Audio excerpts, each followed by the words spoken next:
Today we discuss some interesting theories. Some are creepy and strange, while others are more thought-provoking. Hopefully you guys are all having a great day so far.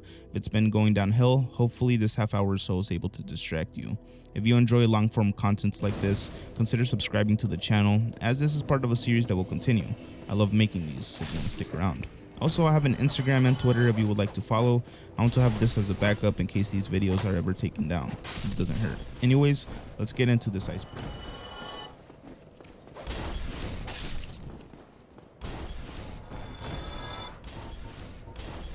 Dinosaurs never existed. This theory explains itself in the title. Yeah, apparently some people don't believe that dinosaurs are real, or I guess were real because, they got wiped out about 65 million years ago. These deniers believe that all fossils you see at museums are fake and arranged in a way to create a scary creature that never actually existed, and that the remains are from other animals, not mythical dinosaurs. They propose that dinosaurs were merely a hypothesis of many that were blown out of proportion, and some even believe that they were made up before their fossils were ever found, though this shouldn't be confused with certain discoveries and advancements made in paleontology that have led to changes of what we believe dinosaurs actually looked like.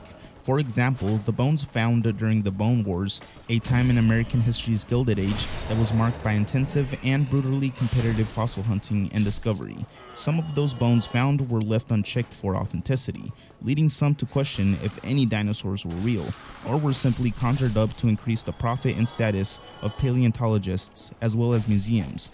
For example, the Apatosaurus and Brontosaurus skulls were mixed up and later corrected, one having a big dome and the other not. For a while, Brontosaurus were doubted by the scientific community, but they are now classified as dinosaurs once again, after further research was done. There's also the fact that most dinosaurs didn't even have scales, but most likely had feathers, like modern day birds. But this of course doesn't necessarily mean dinosaurs didn't exist at all. Sony timer. A common urban myth holds that Sony electronic products had timers that, when they reached a certain deadline, would force the equipment to stop working and require the owner to purchase a replacement. The legend first circulated in Japan in the 1980s, then it spread to other nations. Also known as planned obsolescence, the concept that items are meant to break down after a certain amount of time. Basically, it's all planned out, which numerous companies like Apple have been accused of and exposed for legitimately doing, even having to pay out to its customers. Expanding Earth. Theorized first by Charles Darwin, apparently, the expanding Earth theory contends that the position and relative movement of continents is caused, at least in part, by Earth's volume increasing, expanding to create more surface area. Pangea, the supercontinent, instead of drifting apart as scientifically accepted since the discovery of plate tectonics, they were all separated due to Earth's expansion, moving the continents along the process. The theory of quote-unquote thermal cycles developed by Irish physicist John Joly is a compromise between Earth expansion and Earth contraction theorists. He assumed that the heat flow from radioactive decay inside Earth exceeds the cooling of Earth's surface. Joly and British geologist Arthur Holmes believed that Earth loses heat during cyclic periods of expansion. According to their theory, expansion generated cracks and joints in the Earth's interior that could fill with magma. This would follow by a cooling phase in which the magma froze and solidified. This process caused the Earth to shrink and get bigger. Avatar depression. This is a term described as the feeling when you watch James Cameron's Avatar and feel sad afterward because, real life isn't as colorful and exciting as the movie is. Yes, this is real. Some people claim that Avatar gave them depression. Others said that while watching the movie, they felt nauseous and began having headaches as well. I did recently watch the new sequel and rewatch the original, and I kinda get it. Pandora does seem pretty chill, but does it give me depression after watching the movie? No, it did not, but it did put me to sleep in theaters for the first time, but that's besides the point. Now, is there something darker to this film causing this? Well, some people blame Avatar for having hidden occult messages and for trying to push a new age agenda, claiming that the blue people are demonic entities, even referring to the original definition of Avatar from Wikipedia. It states, Avatar is a concept within Hinduism that in Sanskrit literally means descent. It signifies the material appearance or incarnation of a powerful deity, goddess, or a spirit on earth. These are not my opinions, by the way. I respect Hinduism and other religions. There's also a documentary that a lot of people reference titled Revival of Evil, containing a scene where an artist who is mad at God asked Satan to reveal himself because he wanted to paint him. So he shut off all the lights and began painting, claiming that something else was controlling his body. The painting ended up looking like the Na'vi people from the film. Did any of you guys experience post-Avatar depression syndrome? Juiced ball. According to the juiced ball conspiracy, Major League Baseball has intentionally changed the baseballs it uses to boost scoring. The notion first gained traction in the 1990s and the early 2000s, but it lost traction once it became evident that a spike in steroid use, which was detailed in the Mitchell report in 2007, was a more likely explanation for the rise in scoring during that time. The juiced ball notion gained popularity again in the late 2010s as a result of an apparent increase in offensive production, particularly home runs. Now to a word from our sponsor, Raycon. From my favorite music to podcasts, they help me relax after a long day, even inspire me to run longer on the treadmill when I'm working out, and Raycon offers great comfortable earbuds to help me listen to them. Raycon has what you need, whether you're looking for a set of everyday earbuds, low latency gaming headphones, or a speaker that can play all night while you contemplate your existence. Not only that, compared to other premium audio companies, Raycons have lower starting prices. You don't have to break the bank to get what you want. My favorite feature is the design. Unlike other earbuds on the market that irritate my ears and fall out all the time, Raycons fit comfortably on small or big ears like me, so they don't hurt after listening for an extended period of time, and do not fall out while exercising too. The sound quality feature is great as well. You could choose noise isolation, which allows you to block out noise that's coming from the outside, or awareness mode, allowing you to listen to your music or podcast while also hearing what is going on around you. Ready to buy something small with a big impact? Click the link in the description box or go to buyraycon.com/Book of Alice to get 15% off your next Raycon purchase. So go check it out. It really helps support the channel. And thanks to Raycon for sponsoring this video. Operation Hydrant proves a theory's right. I'm trying to stay low on the radar to keep the channel safe, so bear with me while I use slang/safe YouTube words like essay or young people. Now, Operation Hydrant was a British police investigation into allegations of young people/kids being essayed. By December 2015, Operation Hydrant had 2,228 suspects under investigation, 302 of whom were of public prominence, including 99 politicians and 147 celebrities from the media. Now you may ask, how come I have never heard of this? Well, tons of suspects had already passed away due to the crimes discovered mainly occurring in the late 1970s by middle-aged men. Chief Constable Simon Bailey said, "We are now having to come to terms as a society, and we are going to have to recognize and accept that during the 1970s and 1980s in particular, there was widespread essay of young people taking place." Also stating, "These allegations in the vast majority of cases were never reported to authorities. Some victims did not think they were going to be believed. There was one constant factor. There was an abuse of power to satisfy their sick desires. We do not understand the true scale of it. There's a lot to come out. There are also a lot of victims who are yet to come forward." Could this be a revelation that the same thing is going on in Hollywood and other forums currently? Could this also explain all the accusations that were recently levied against the famous? Powerful people covering up their crimes and the justice system refusing to look? Or has society as a whole become more keen on stopping it?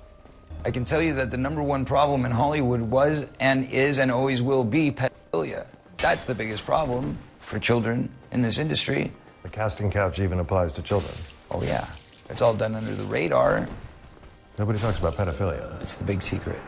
And it's widespread? Oh yeah, I was surrounded by them when I was 14 years old. It wasn't until I was old enough to realize what they were and what they wanted and what they were about and the types of people that were surrounding me until I went, oh my God, they were everywhere like vultures. Vultures who Feldman says abused him and his best friend, the late child actor Corey Haim. The Twitter files. This entry is in reference to the recent discovery of internal company documents at Twitter, which exposes the control that the United States federal government and other influential powers had over the social media company, controlling how information is handled and distributed. Going through the files, Twitter was exposed for deliberately shadow banning accounts and then lying about it. They were even forced to deplatform certain accounts at the request of government officials, and if they didn't, they were met with angry phone calls from the White House. Yeah, even federal law enforcement agencies manhandled Twitter to their liking, suppressing certain news and trending topics. Elon Musk even stated that almost all the conspiracy theories regarding Twitter were true. Though it may not seem like a big deal, it may be, as this seems to confirm some sort of government control of speech on a private company's public internet forum. TimeCube. Otis Eugene Ray, the self-proclaimed wisest man on Earth, launched TimeCube in 1997 as a personal website. It was a self-published venue for Ray's theory of everything, commonly known as the TimeCube, which polemically alleges that all current disciplines in science are conspiring to teach lies by omitting his theory's purported truth, that each day comprises of 4 days occurring simultaneously. Along with these remarks, Ray portrayed himself as a godlike entity with superior intelligence, who has absolute evidence and proof for his beliefs, even offering $10,000 cash for anyone who proves that he's wrong. Ray would pass away on March 18, 2015, at the age of 87 though. The website has a passage that reads, "When the sun shines upon Earth, two major time points are created on opposite sides of Earth, known as midday and midnight, where the two major time forces join. Synergy creates two new minor time points we recognize as sun up and sun down. The four equidistant time points can be considered as time square imprinted upon the circle of Earth. In a single rotation of the Earth's sphere, each time corner points rotates through the other three corners time points, thus creating 16 corners, 96 hours, and 4 simultaneous 24-hour days within a single rotation of Earth."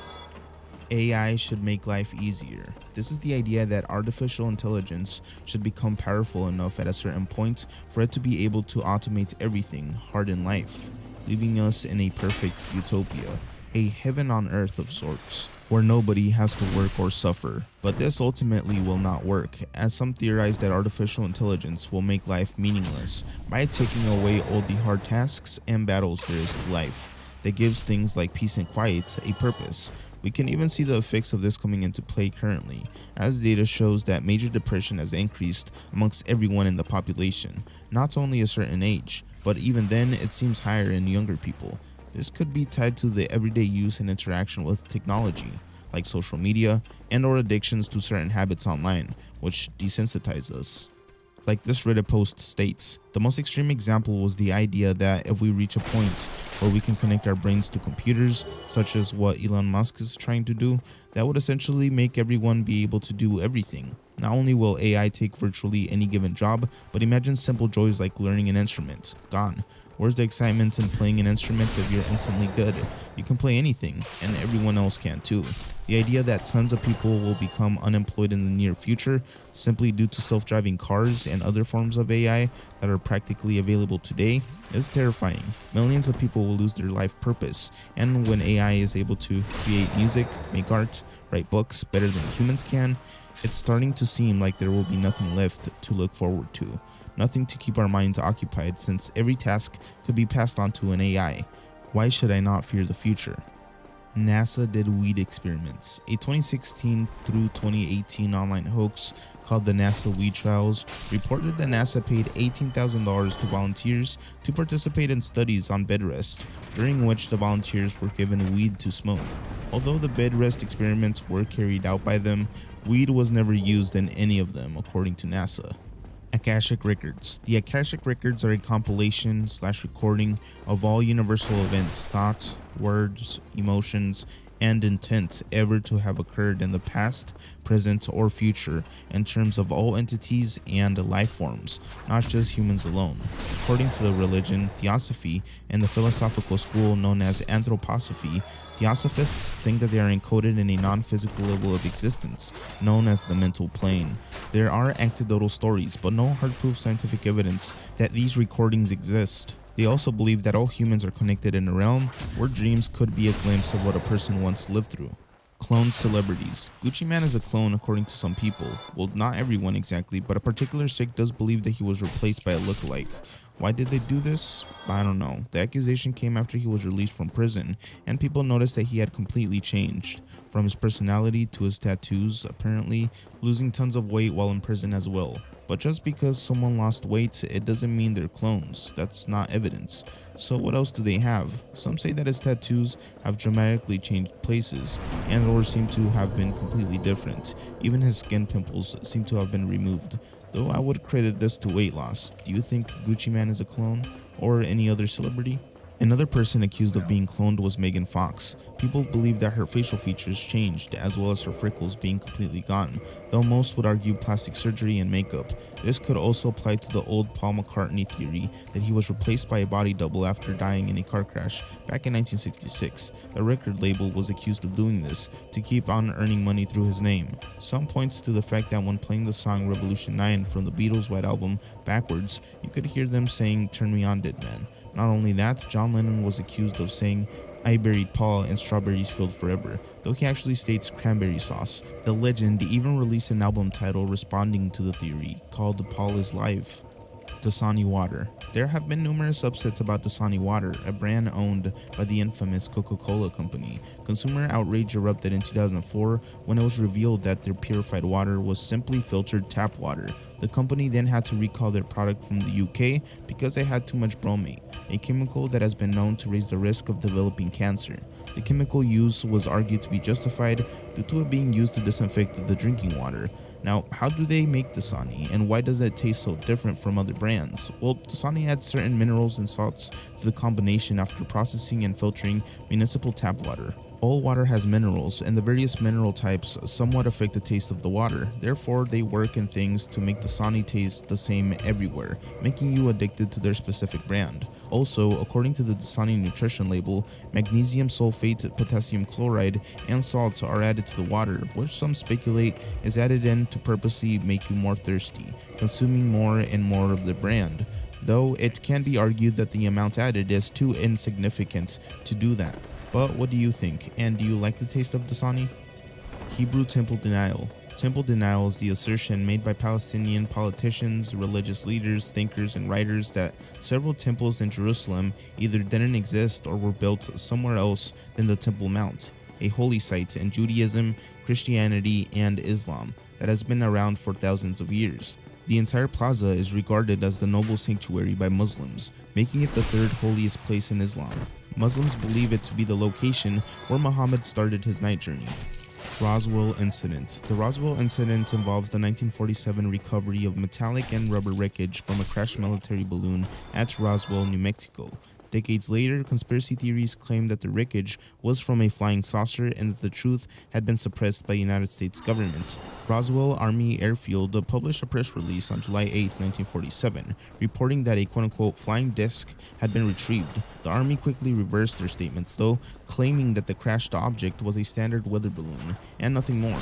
The Roswell incident received little attention until the late 1970s, when retired Lieutenant Colonel Jesse Marshall convinced ufologist Stanton Friedman that the debris he recovered was extraterrestrial, claiming that a spacecraft carrying aliens had crash landed and that the military had recovered the aliens before taking part in a cover-up.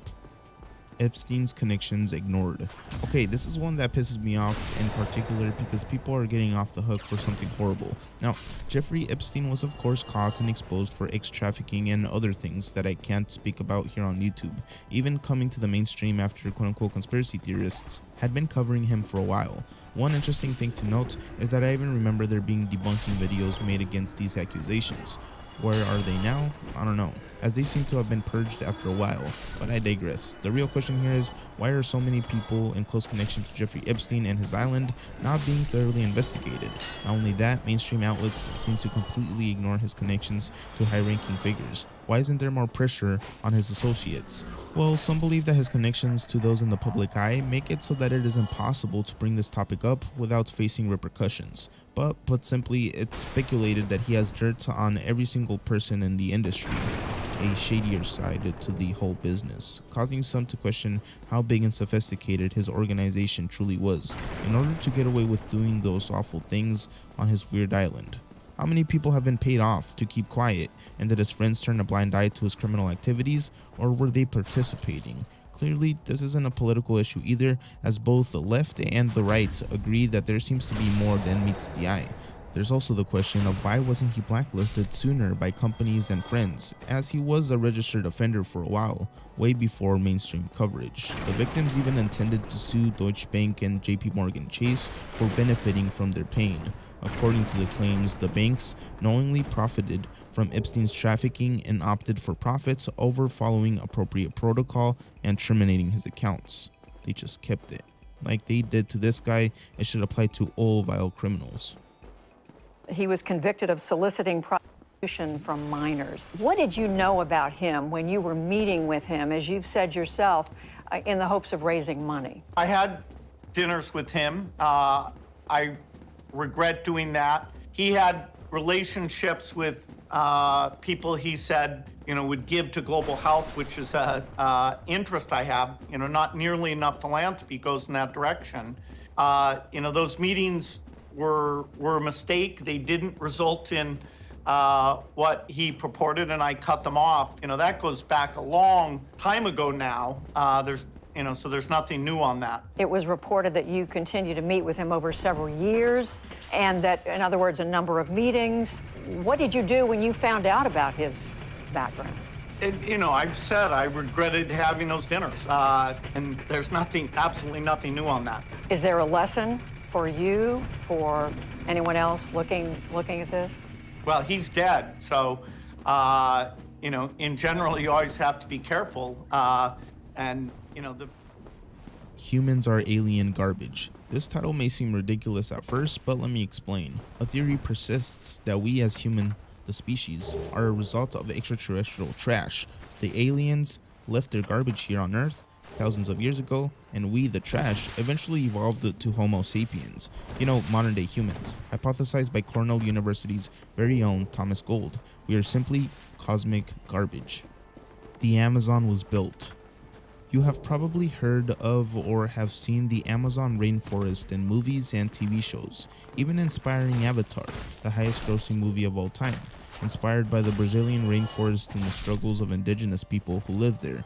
The reason it is speculated of being man-made comes when comparing the Amazon to other natural woodlands. One major difference is that they normally stretch over large hills and mountains, but the rainforest doesn't, or at least not the majority. Most of it sits on top of flat land, almost looking like a massive garden. The people native to the area were also known to practice agriculture differently. Instead of planting small plants, they planted and harvested trees, taking the resources like the wood and the fruit from the tree, making the Amazon a massive rainforest city where the natives would take their resources from. It could be that it started off as a small area and grew out of hand after a while, ultimately creating the rainforest we now know. Immortal celebrities cult. Okay, you've probably seen pictures like this, depicting a famous celebrity and on the side, an old black and white photo showing someone who looks exactly like them. Well, this entry suggests that all the celebrities in these eerie photos are somehow in a cult that through some sort of science or occult ritual are able to live longer than the average human. That, or they're straight up immortal. Some also like to point out how most celebrities don't age, or at least they look younger than they actually are. How do they do this? Some say that the secret ingredient is adding kids/young people's skin and other things into a remedy that could be applied to the face. Stem cells are rather popular in the cosmetic industry. However, they are usually taken from plants rather than kids/young people. The theory behind the more recent use of foreskin fibroblasts in cosmetics is that they secrete significant amounts of human growth factor proteins, which stimulate cell regeneration and collagen formation, making the skin appear younger. Tying this back to the immortal celebrity cult theory, some say that they are directly involved in a young people trafficking business, with the main purpose being to produce more fresh skin, used to keep the club looking young and fresh. Now, not everyone in Hollywood is accused of doing this, but some of the biggest stars are. Take a look. I've had stem cells in the blood of a 2-year-old child injected into my skin, and my face still looks like this. You need to be using fetus blood, Eddie. A little spritz of afterbirth, darling. Oh, yeah. And boost it, you look like a burn victim for a day, but then it pushes the What are you serum. pushing into the skin, Sarah? Sandra? Well, you push in whatever the facialist would like to insert into your pores. But what is it? It is an extraction from It's foreskin from a Korean baby. That's what it is. Media is meant for distraction. Put simply, media is a strong tool used to distract us from our daily lives that some suffer through due to endless jobs they work, pains they suffer, certain world events, and legal change brought upon the guise of being innovative and good, and or the realization that compels you to stand up against a government or company that is trying to suppress your rights and freedom. Basically, you are treated as a child, so the grown-ups can deal with the real business, which is stealing from the poor and giving more to the rich. It's an old tale. History repeats itself, some other cliche, etc. Some would even say that American football is the modern equivalent to gladiators in ancient Rome, meant for arenas of people. Entertaining, distracting, some players still get really hurt. An example could be the theory that puts forth the idea of Britney Spears being used by the Bush administration to distract the masses from the mistakes Bush was making at the White House. Some have stated that every time the White House would mess up, the press would come out with another scandalous story about Britney Spears. Oh, she almost dropped her baby? Really? Basically, she was the presidential scapegoat according to this theory. Elm Guesthouse Exaro coverage. Exaro was a British website situated in London.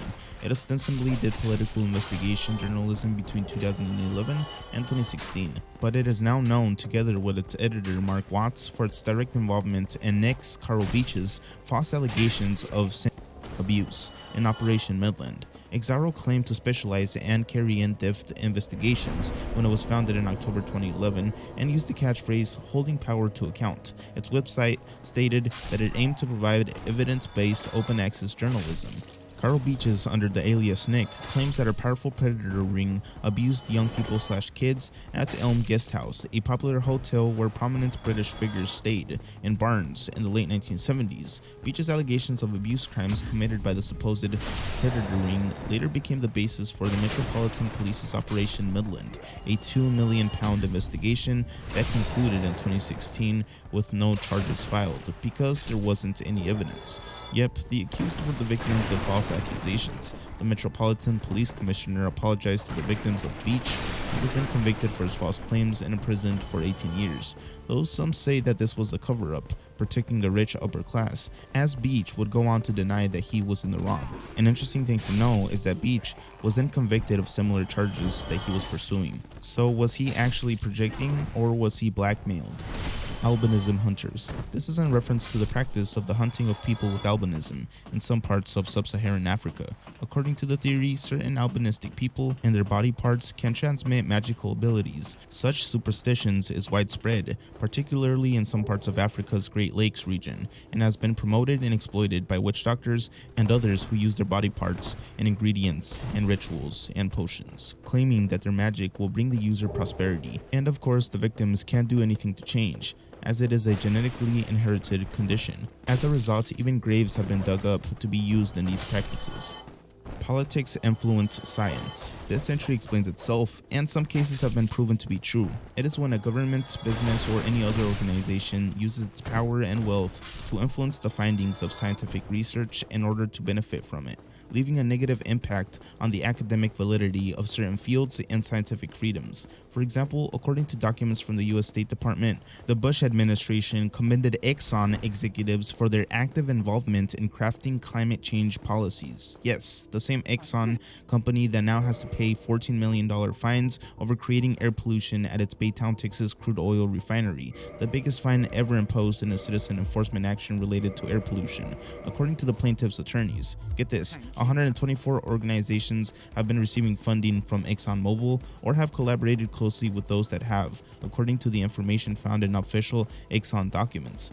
According to The Guardian columnist George Monbiot, these organizations take a consistent line on climate change, that the science is contradictory, the scientists are split, environmentalists are charlatans, liars, or lunatics, and if government took action to prevent global warming, they would be endangering the environment. By the middle of the 1950s, scientists had come to the conclusion that smoking increases the risk of developing lung cancer, but the tobacco industry resisted the findings both in the media and among scientists. Tobacco firms supported think tanks and lobbying organizations, launched public health initiatives, placed ads in medical publications, and even investigated other potential causes of lung cancer, such as pollution, asbestos, and even pit birds. So I guess we can thank them for those. They advocate for more research to be done though, while denying all the evidence against tobacco in an effort to delay regulations. All this to say that who's to know whether this is going on right now in any other fields.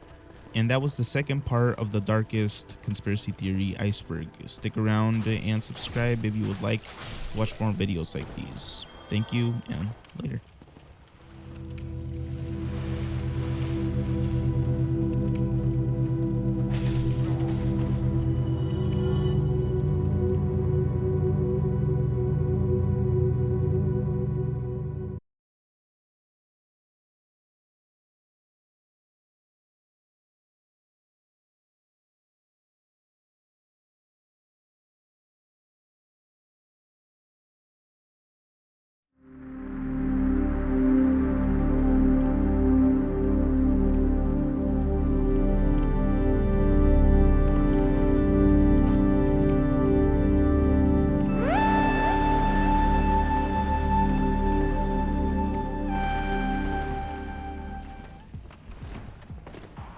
Sandy Island. This entry refers to an island found off the coast of Australia that goes by the name of Sandy Island. This island ended up on tons of paper maps and even on Google Maps. The satellite view even depicts this island, though it doesn't actually exist.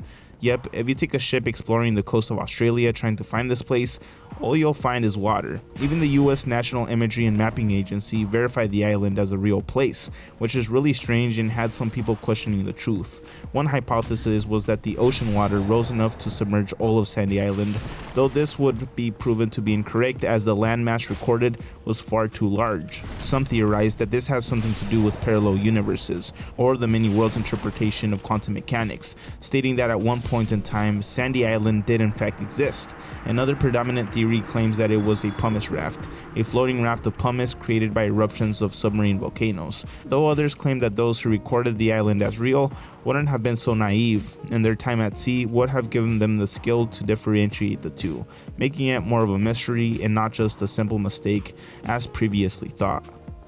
Alaska Payment Conspiracy. The Alaska Payment Conspiracy, also known as the Orkney Conspiracy, is a conspiracy theory that the Russian Empire never received payment for the Alaska purchase from the United States, and that instead the ship, the Orkney, that's carried the payment in gold, was detonated for insurance money by Alexander Sandy Keith, a known con artist and explosives expert.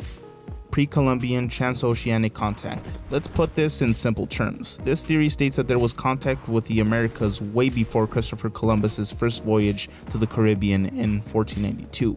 Only a few cases of pre-Columbian contact are widely accepted by mainstream scientists and scholars. An example is the maritime explorations by Norse peoples from Scandinavia during the 10th century, which led to the Norse colonization of Greenland, which preceded Columbus's arrival in the Americas by some 500 years. Recent genetic studies have also suggested that some eastern Polynesian populations have admixture from South American indigenous peoples. The sweet potato, a food crop native to the Americas, was widespread in Polynesia by the time European explorers first reached the Pacific. It has been suggested that it was brought back by Polynesians who had traveled across the Pacific to South America and back, or that South Americans brought it to Polynesia, though there are some more controversial theories. Some researchers have argued that the Olmec civilization came into existence with the help of Chinese refugees, explaining the face art. There's also a theory that the ancient Egyptians made contact with the American indigenous people. Listen to this. Traces of coca and nicotine, native only to the Americas at the time, were found in some ancient Egyptian mummies, and has led to speculation that ancient Egyptians may have had contact with the New World. The initial discovery was made by German toxicologists after examining the mummy of a priestess. Believing that this may have been false, they proceeded with the follow-up tests on the hair shaft, which were performed in order to rule out any possibility of contamination. But it ended up with the same result, and no contamination was found. I'm not gonna lie, a Mesoamerican and Egyptian crossover movie would be sick as fuck. Torrid. A supposed country between Germany and France, where a man who arrived at the Tokyo airport claimed to be from. See, this man had a passport and other documentation of this country and even pointed to it on the map, only for it to not exist in our reality. A Upon checking his passport, Japanese officials noticed that it looked genuine, although they had never heard of the country. Deciding this was suspicious, they locked him in a hotel with guards to complete a full investigation on the man's origins. They went on and questioned the businesses he supposedly came to work with, though the business claimed to have never heard of the man. They even decided to contact the hotel he was staying at, finding that he never booked to stay there to begin with. Deciding they gathered enough information to arrest him for fraud, they headed over to the hotel, only to find that he had escaped and he was never seen again. Black Volga. Black Volga refers to an urban legend widespread in Poland, mainly in the 1960s and 1970s. The legend refers to a black GAZ-21 that was allegedly used to abduct and or murder people. According to different versions, it was driven by communist secret police or by the Russian mafia. Supposedly, victims were kidnapped and then murdered by the perpetrators to use their blood as a cure for rich Westerners or Arabs suffering from leukemia. Other variants use the organ theft as the motive, combining it with another infamous legend of kidney theft by the KGB. This video is sponsored by Blackstone Publishing. Blackstone Publishing is thrilled to announce their forthcoming audiobook release of the classic novel The Great Gatsby by F. Scott Fitzgerald, which the hardcover was sent to me kindly by Blackstone for this segment. I have to say, it's of beautiful quality. It also comes with these colorful illustrations of iconic scenes from the novel. It's also narrated by actor Tanner Buchanan, star of Cobra Kai and the Netflix film He's All That. If you haven't read The Great Gatsby by now, it is set in the Jazz Age on Long Island, near New York City. The novel depicts first-person narrator Nick Carraway's interactions with the mysterious millionaire Jay Gatsby, and Gatsby's obsession to reunite with his former lover, Daisy Buchanan. Basically, if you watch the movie, consider reading the book. It gives you a more detailed and different perspective / version of the story. Overall, the physical is astonishing and would add as a nice pick to your library. And I gotta say, the audio narration keeps you engaged and is high in quality. Tanner's voice is captivating. So go ahead and check it out yourselves, guys, by clicking that link in the description below. And thank you once again, Blackstone Publishing, for sponsoring this video. 2007 Rules of Engagement. Rules of engagement are military directives meant to describe the circumstances under which military forces will enter into and continue combat with opposing forces. Basically, directions on how to engage with the enemy. Well, in 2007, according to US soldier Ethan McCord and many others, the rules was to unalive anyone who seemed like a threat no matter the circumstance, and if you didn't, the NCOs in your platoon would make your life a living hell. In one instance, a tank hit a van full of children, believing it had nefarious intent. HIV/AIDS denialism. This entry pertains to people that believe that AIDS doesn't exist, or simply isn't as bad as it's told to be. HIV/AIDS denialism is the belief that human immunodeficiency virus, HIV, does not cause acquired immune deficiency syndrome, AIDS, despite conclusive evidence to the contrary. Some of its proponents reject the existence of HIV, while others accept that HIV exists, but argue that it's harmless passenger virus and not the cause of AIDS. Insofar as they acknowledge AIDS as a real disease, they attribute it to some combination of sexual behavior, recreational drugs, malnutrition, poor sanitation, or the very effects of the medication used to treat HIV itself. Illuminati Card Game Truths. Illuminati New World Order is an output of print collectible card games that were released in 1994 by Steve Jackson Games, based on their original box game Illuminati, which in turn was inspired by the 1975 book The Illuminatis trilogy by Robert Anton Wilson and Robert Shea. Players attempt to achieve world domination by utilizing the powers of their chosen Illuminati. The first player to control the predominant number of organizations, usually 12 in a standard game, have achieved the basic goal and can claim victory. Simply put, these cards have some really interesting graphics, and some people believe that the cards could predict the future. For example, 2 attacks that look very similar to the attacks that happened on September 11th in the United States appeared in the set. Keep in mind that these were released in 1994. There's also the censorship card that many people believe is currently taking place. The Enough is Enough card that seems to depict former US President Donald Trump, this cheese pizza card that pertains to a secret meeting, and the sudden uptick of the Flat Earth community. Yep, some of these cards are really interesting. Havana Syndrome, Sound Weapons. Havana Syndrome is a set of medical symptoms with unknown cause, experienced abroad by US government officials and military personnel. The symptoms range in severity from pain and ringing in the ears to cognitive difficulties, and were first reported in 2016 by U.S. and Canadian embassy staff in Havana, Cuba. The original 21 events in Cuba were characterized as starting with a strange grating noise coming from a specific direction. Some people experience pressure, vibration, or a sensation comparable to driving in a car with the window partly rolled down. These noises lasted from 20 seconds to 30 minutes and happened while the diplomats were either at home or in hotel rooms, though other people nearby, including family members and guests in neighboring rooms, did not experience the symptoms, making it seem like a targeted attack. Affected people described symptoms such as hearing loss, memory loss, and nausea. Speculation centered around a type of sonic weapon not yet known to the public, with some researchers pointing to infrasound as a possible cause. In March 2018, MRI scans and other tests taken by a chief neurologist in Pittsburgh on an unspecific number of Canadian diplomats that had been alongside the Americans showed evidence of brain damage that mirrored the injuries some of their American counterparts had faced. In early 2018, Global Affairs Canada ended family postings to Cuba and withdrew all staff with families. Beginning in 2017, more people, including U.S. intelligence and military personnel and their families, reported having these symptoms in other places, such as China, India, Europe, and even Washington, D.C. Perverted Disney agenda. If you haven't heard by now, Disney has been known to place hidden inappropriate messages in their kid-friendly films. For example, in the animated film The Rescuers, there was an inappropriate image in one of the film's background cells. The image in question is a blurry image of a topless woman that appears in 2 out of the film's more than 110,000 frames. There's also the animated movie Tangled's cover, which spells out a word in Rapunzel's hair. There's countless examples of this all over their media, including live-action productions as well.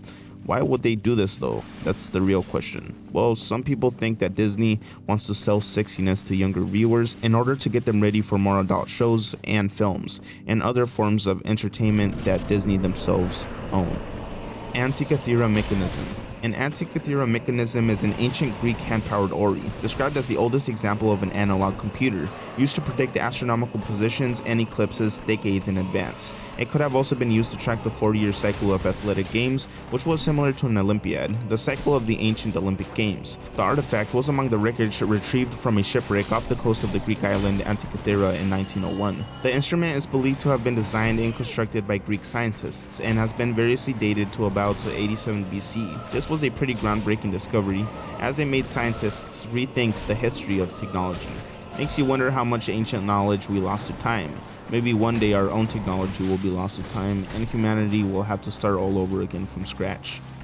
DMT trips, machine elves. DMT is a substituted tryptamine that occurs in many plants and animals, including humans. It is used as a recreational psychedelic drug and prepared by various cultures for ritual purposes. Entities perceived during DMT inebriation have been represented in diverse forms through psychedelic art. The term machine elf was coined by ethnobotanist Terence McKenna for the entities he encountered in his DMT hyperspace trip. McKenna first encountered the machine elves after smoking DMT in Berkeley in 1965. Rick Strassman noted the many similarities in his DMT studies participants' experiences with these quote-unquote entities in mythological descriptions of figures such as Hayat HaKodesh and ancient religions, also including both angels and demons. Strassman's experimental participants also note that some of their entities can subjectively resemble creatures like insects and aliens. Some believe that machine elves are in fact real, but simply exist within another reality separate from ours, explaining the similar experiences. Bohemian Grove. Bohemian Grove is a restricted 2,700-acre campground in Monte Rio, California, belonging to a private San Francisco-based gentlemen's club known as the Bohemian Club. In mid-July each year, Bohemian Grove hosts a more than 2-week encampment of some of the most prominent men in the world. The Bohemian Club's all-male membership includes artists and musicians, as well as many prominent business leaders, government officials, and former U.S. presidents like Ronald Reagan, Richard Nixon, etc., senior media executives, and other powerful people. The Bohemian Grove is protected by a sophisticated security team year-round. Though, on July 15, 2000, Alex Jones and his cameraman, Mike Hansen, secretly entered Bohemian Grove and shot footage of the cremation of care ceremony. Jones claimed that it was a quote-unquote ritual sacrifice. The club's patron saint is John Nepomuk, who according to legend died at the hands of the Bohemian monarch rather than disclose the confessional secrets of the queen. A large wood carving of St. John in cleric robes with his index finger over his lips stands at the shore of the lake in the grove, symbolizing the secrecy kept by the Groves' attendees throughout the long history. Since the founding of the club, the Bohemian Groves' mascot has been an owl, symbolizing wisdom. False messiah in most religions. This one's a bit controversial. This theory states that most popular religions, Christianity and Islam, have some sort of warning of a false messiah that will come to earth and deceive people into thinking that they are here to bring peace and end suffering. But instead, they will try to take control of the world and will do so successfully, inflicting war and human suffering on earth. WikiLeaks. WikiLeaks is an international non-profit organization that publishes news leaks and classified media provided by anonymous sources. Its website, initiated in 2006 in Iceland by the organization Sunshine Press, in 2015 it had released 10 million documents in its first 10 years online. These leaks included the N-Strike collateral murder video that depicts a war crime committed against innocent people by the US Army and their lack of respect for innocent civilian human life. Julian Assange, an Australian internet activist, was generally described as its founder and director, until November 2010, when Sweden issued a European arrest warrant for Assange over allegations of sexual misconduct. Assange said the allegations were simply a pretext for his extradition from Sweden to the United States over his role in the publication of secret American documents. After losing his battle against extradition to Sweden, he breached bail and took refuge in the Embassy of Ecuador in London in June 2012. He was granted asylum by Ecuador in August 2012 on the grounds of political persecution, with the presumption that if he was extradited to Sweden, he would be eventually extradited to the United States. Swedish prosecutors dropped their investigation in 2019, saying their evidence had weakened considerably due to the long period of time that had elapsed since the event in question. Tunnels in Antarctica. It has been long rumored that there is some sort of military base underneath Antarctica, that or some sort of secret underground experiment going on down there. Well, there's a story that has made its rounds across forum threads recounting a story about a Navy SEAL who was stationed down there. Supposedly in the early 2000s, Navy SEALs were sent on a mission to explore the space beneath the ice shelves, as ruins were discovered there using radar technology. Making their way down a large drilled hole to the bottom, there they discovered ancient architecture and hieroglyphs. In one thread, they claimed to have tracked movement happening beneath the ice sheets by tracking phones, and also large amounts of internet activity coming from areas that are said to be completely unexplored.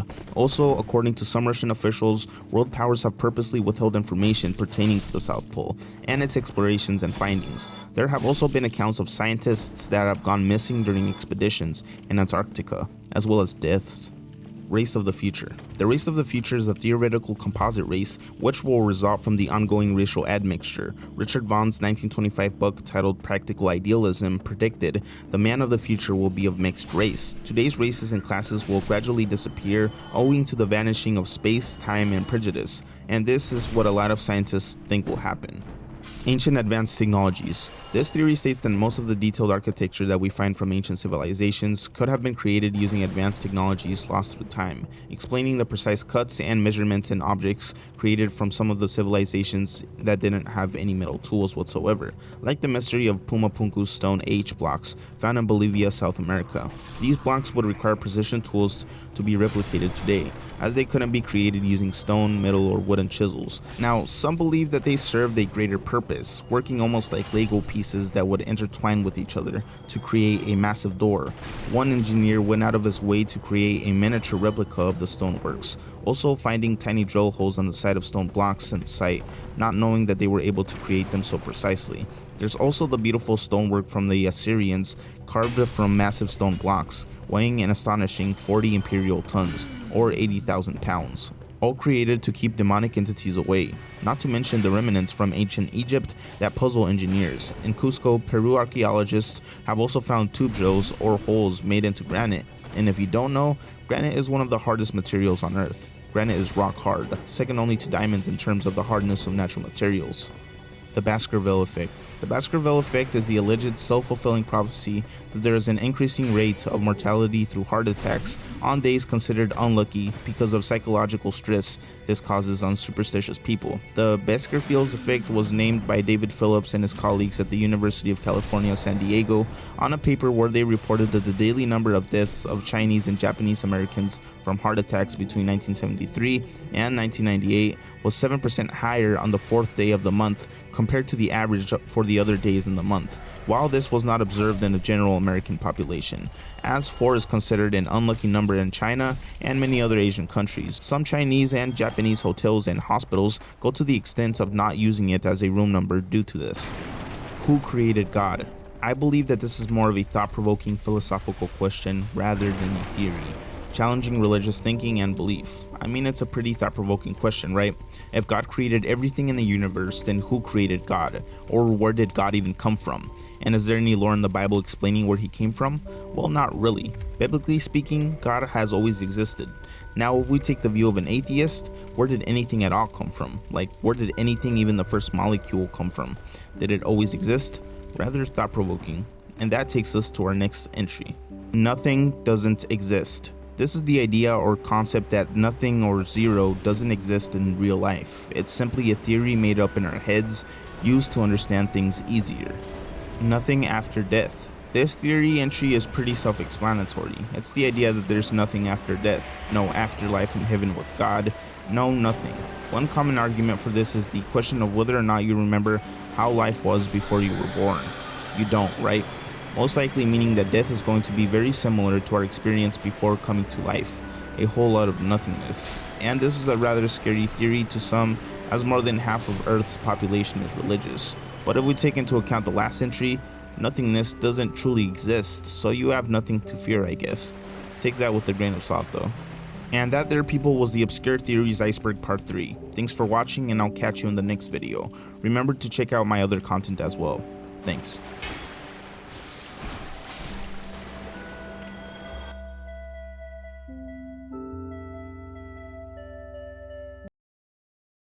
From a secret military space program putting military officers on Mars for years, large tunnels found underneath Antarctica where scientists are said to go missing, to ancient artifacts proving that advanced technologies used to exist.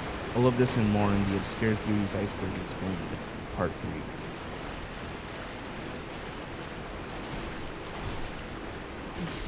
Hey, what's up guys, Book of Alice here, with the Obscure Theories Iceberg Part 3. As requested by many of my subscribers, it had to be done. And a little side note here, I want to thank everybody for getting me to 100,000 subscribers. A few days ago, I received the silver play button, which I am extremely thankful for because I've been like wanting one since I was like a child or something. Thank you so much for changing my life and allowing me to use this platform to share anything creative I have in my head. It's like a dream come true. I promise you there's tons of new ideas coming along the way, stuff that I've never seen on YouTube before. And just get ready for it, I guess. But don't worry either, because these theory videos are here to stay. Anyways, today we go over the Obscure Theories Iceberg Part 3. As we finally descend to the last levels, the topics begin to get heavier and a lot darker. But remember, this is merely for entertainment. I'm not trying to anger the YouTube gods. With that out the way, let's get started. Knocking in space. In October 2003, Yang Liwei became the first person sent into space by the Chinese space program. The mission, Shenzhou 5, made China the third country to independently send humans into space. Well, during this time up there, he recalled something really strange that occurred. In the dead of silence of space, he began hearing knocking, which sounded like it was coming from the outside of the spacecraft. It sounded like someone was knocking at the door to be let inside. The knocking upset Yang, as he believed that it was some sort of technical malfunction, leading him to check if everything was running normally. And it was. Nothing was wrong with the ship, no leaks or any pressure malfunctions. Yet the knocking noise still persisted after 21 hours in space. Yang's mental stability was rigorously tested by the Chinese government before being sent into space, so he knew he 100% heard the knocking. Being scared of being called crazy and blacklisted by the Chinese space program, he kept the fascination to himself. Returning home, he would go on to recreate what he had heard by conducting experiments with the ship's materials, subjecting them to different heat levels and stress. Though after years of experiments, he realized that he couldn't replicate the creepy knocking sounds he heard up in space. Book of Enoch, Lost Book of the Bible. The Book of Enoch is an ancient Hebrew apocalyptic religious text ascribed by tradition to Enoch, the grandfather of Noah. The Book of Enoch contains unique material on the origins of demons and Nephilims, aka giants, why some angels fell from heaven, an explanation on why the Genesis flood was morally necessary, and prophetic exposition of the 1,000-year reign of the Messiah. It's not part of the biblical canon used by Jewish people or fundamental Christians, though some groups incorporate it as a respected religious text. Some people describe it as basically being the lore of the Bible. Dr. Sebi. Ah yes, the world-famous Dr. Sebi. This guy has actually been referenced by a number of famous artists, like Kendrick Lamar, Nipsey Hussle, and Ty Dolla $ign, who apparently named a song after him. Now, Dr. Sebi was a Honduran herbalist healer who also practiced in the United States. In the 1980s, Dr. Sebi even began to run ads in newspapers, stating that he could cure leukemia, AIDS, and even cancer. This caught the attention of the FDA, the US Food and Drug Administration. New York State ended up suing Dr. Sebi for false advertising and practicing medicine without a license. Despite the accusations, Dr. Sebi would go on to win the case, providing over 70 witnesses who claimed that Dr. Sebi did in fact cure their so-called incurable diseases. Dr. Sebi made history. He took on the New York Attorney General and won. In May 2016, Dr. Sebi was arrested in Honduras for money laundering after being found carrying tens of thousands of dollars in cash with insufficient accounting for its origin. During his several weeks in detention and jail, he contracted pneumonia and died in police custody as he was being transported to a hospital. He was 82 years old. In 2018, Nipsey Hussle stated that he was planning on creating a documentary about Dr. Sebi's successful defenses at his criminal trials. Hussle was later murdered in 2019 though. Some claim that he was silenced for being too vocal about Dr. Sebi's discoveries. The internet will corrupt generations. Here's an entry that basically explains itself. It's stating that the internet has and will corrupt generations to come, whether this be through people accessing adult websites early in life to people being dependent and addicted to social media, finding validation through these applications run by big mega tech companies that have no interest in how they affect young adolescents and their minds, as well as being taught any agenda that these tech companies believe is right without the approval of the mass population, because as we know, they are private companies and they're able to do as they please. Stuxnet. Stuxnet is a malicious computer worm first uncovered in 2010 and thought to have been in development since at least 2005. Stuxnet targets supervisory control and data acquisition systems and is believed to be responsible for causing substantial damage to the nuclear program in Iran. Although neither country has openly admitted its responsibility, the worm is widely understood to be a cyber weapon built jointly by the United States and Israel in a collaborative effort known as Operation Olympic Games. In May 2011, the PBS program Need to Know cited a statement by Gary Samore, White House coordinator for arms control and weapons of mass destruction, in which he said, "We're glad that the Iranians are having trouble with their centrifuge machine, and that we, the United States and its allies, are doing everything we can to make sure that we complicate matters for them," offering a winking acknowledgement of the United States' involvement in Stuxnet. Panopticon, Power of Surveillance. The Panopticon is a type of institutional building in a system of control designed by social theorist Jeremy Bentham in the 18th century. The concept of the design is to allow all prisoners of an institution to be observed by a single security guard without inmates being able to tell whether they're being watched. Although it is physically impossible for the single guard to observe all of the inmates' cells at once, the fact that the inmates cannot know when they are being watched means that they are motivated to act as though they are being watched at all times. Thus, the inmates are effectively compelled to regulate their own behavior. The architecture consists of a rotunda with an inspection house at its center. From the center, the manager or staff of the institution are able to watch the inmates. Bentham conceived the basic plan as being equally applicable to hospitals, schools, and asylums. This guy definitely didn't like people, it seems, but he devoted most of his efforts to developing a design for a prison. This is basically showing the power of a surveillance state. If the government wants to make a law that says everyone has to drive and walking pedestrians aren't allowed, all they have to do is set up cameras everywhere and boom, people are scared of being caught, knowing they're being watched at all times. Aurora aircraft. Aurora was a rumored mid-1980s American Renaissance aircraft that people reported to have seen flying in the sky. In late August 1989, while working as an engineer, Chris Gibson and another witness saw an unfamiliar isosceles triangle-shaped Delta aircraft, apparently refueling from a Boeing KC-135 shuttle tanker, and accompanied by a pair of F-111 fighter bombers. Gibson and his girlfriend watched the aircraft for several minutes until they went out of sight. He subsequently drew a sketch of what he had witnessed on that day. By the late 1980s, many aerospace industry observers believed that the US had the technological capability to build a super advanced aircraft capable of surpassing everyone before it. Detailed examinations of the US defense budget also claimed to have found money missing or channeled into black projects, which may have gone to fund this so-called Aurora aircraft. Consciousness doesn't exist. Here's a mind freak. Consciousness as we know it and at its simplest is sentience or awareness of internal and external existence. Despite millennia of analysis, explanations, and debates by philosophers and scientists alike, consciousness remains controversial. While most people have a strong intuition for the existence of what they refer to as consciousness, skeptics argue that this institution is false, either because of the conception of consciousness is intrinsically incoherent, or because our intuitions about it are based in illusions. 999 phone charging myth. Now, this is an old conspiracy, but it's still interesting to talk about as people believed this at one point. The 999 phone charging claims that if a mobile phone has a low battery, then dialing 999 or any regional emergency telephone number charges the phone so it has more power. The basis for the belief was a feature of BlackBerry phones. If the battery was too low, the phone automatically would lock down phone features and shut down the phone radio for all calls except for emergency services. People discovered that if they dialed 999, then immediately hung up, it would override the shutdown for several minutes so that the phone calls could be made. Similar places we've seen in dreams. By now you've seen at least a couple of these thumbnails. They present a dreamlike eerie location with a title reading something like places you've seen in your dreams, right? Well, these images trigger a nostalgic type feeling for many people, although most haven't been to the specific places shown in these images in question.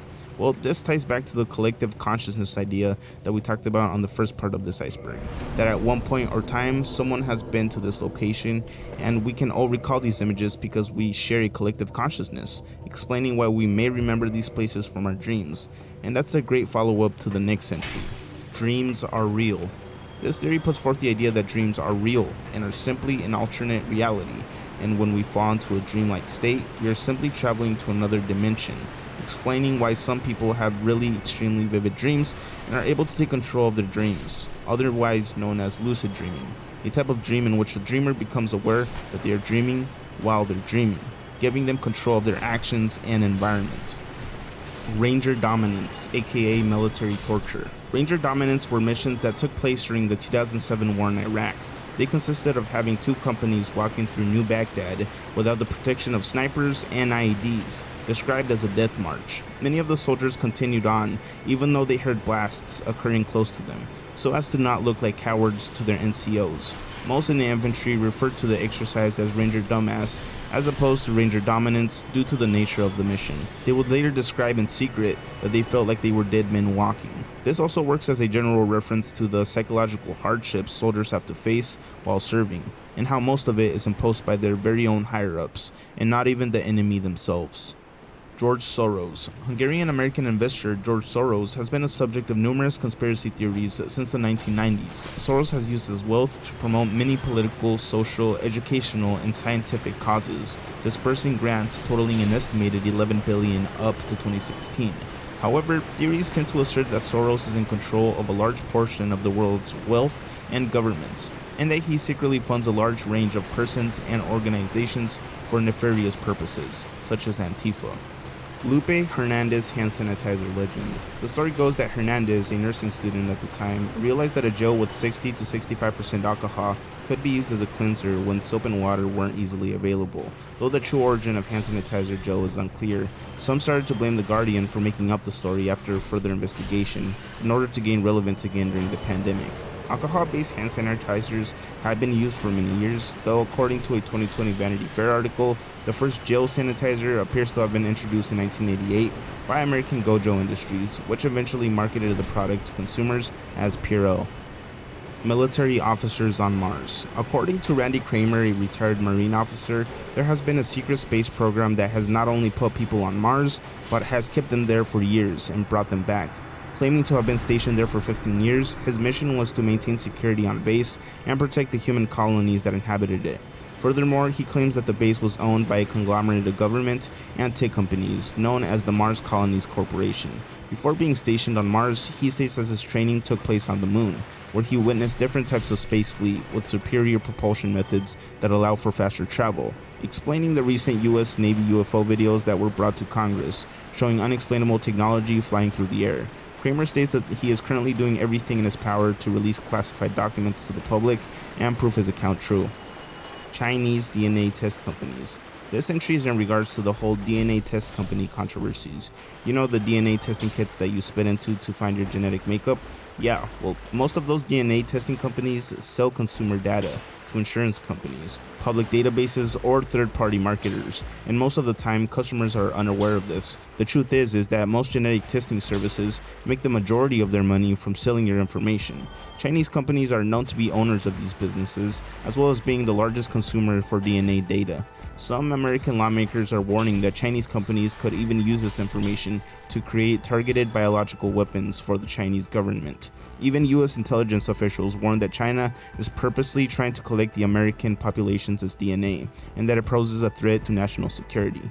Scary stuff, isn't it? To be honest, I'm kind of surprised that the United States isn't ahead of this. I guess they're too busy collecting our internet data, but that's not even an absolute truth. It seems that China is doing it much better, as they are both illegally collecting our internet data and combining the information with the DNA data to get a full image of who we are. Yeah, upon further investigation, I found that 80% of American adults have had at least all of their personal information stolen by the Chinese Communist Party. And that's according to US intelligence officials. US Congress profits from defense companies. Here's one that's actually proven to be true, as Congress has been shown to directly profit from war one way or another, which shows the total corruption of the US government. Listen to this. 47 members of Congress are shareholders of private defense companies, meaning that they make money off war.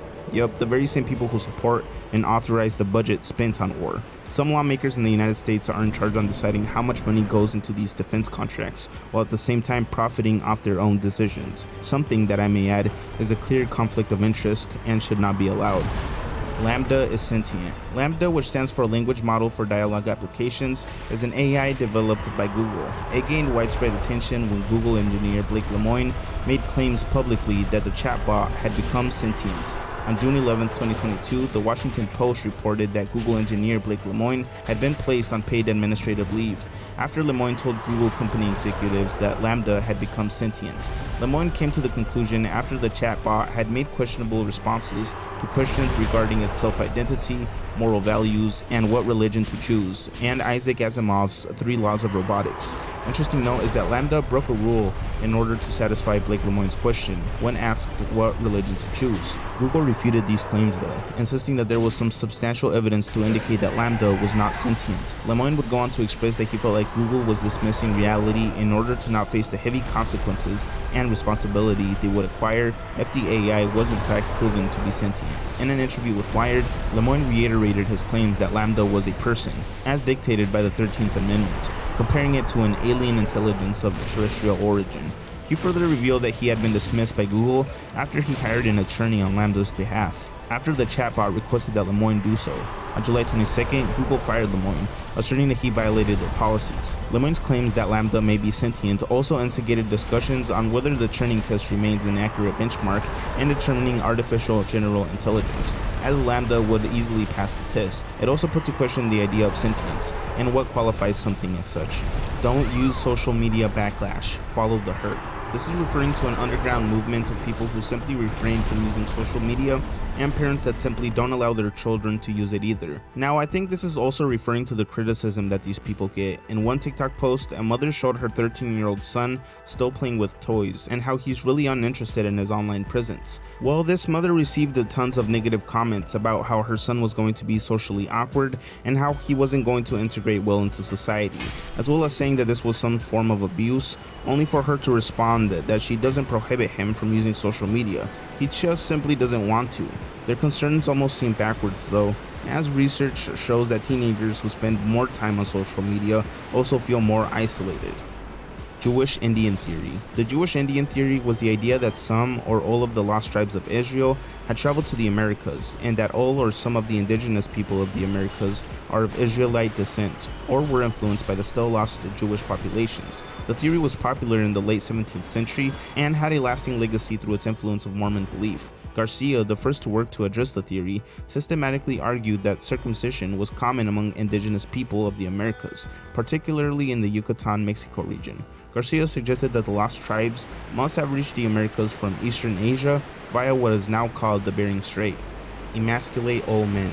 This theory proposes that the powers that be have an agenda to emasculate men and tear down the idea of a strong masculine man, pushing these ideas through culture and media. Take, for example, the multiple sitcoms, commercials, and films that depict the dads of the household as dumb, gullible men that don't know how to take care of their children.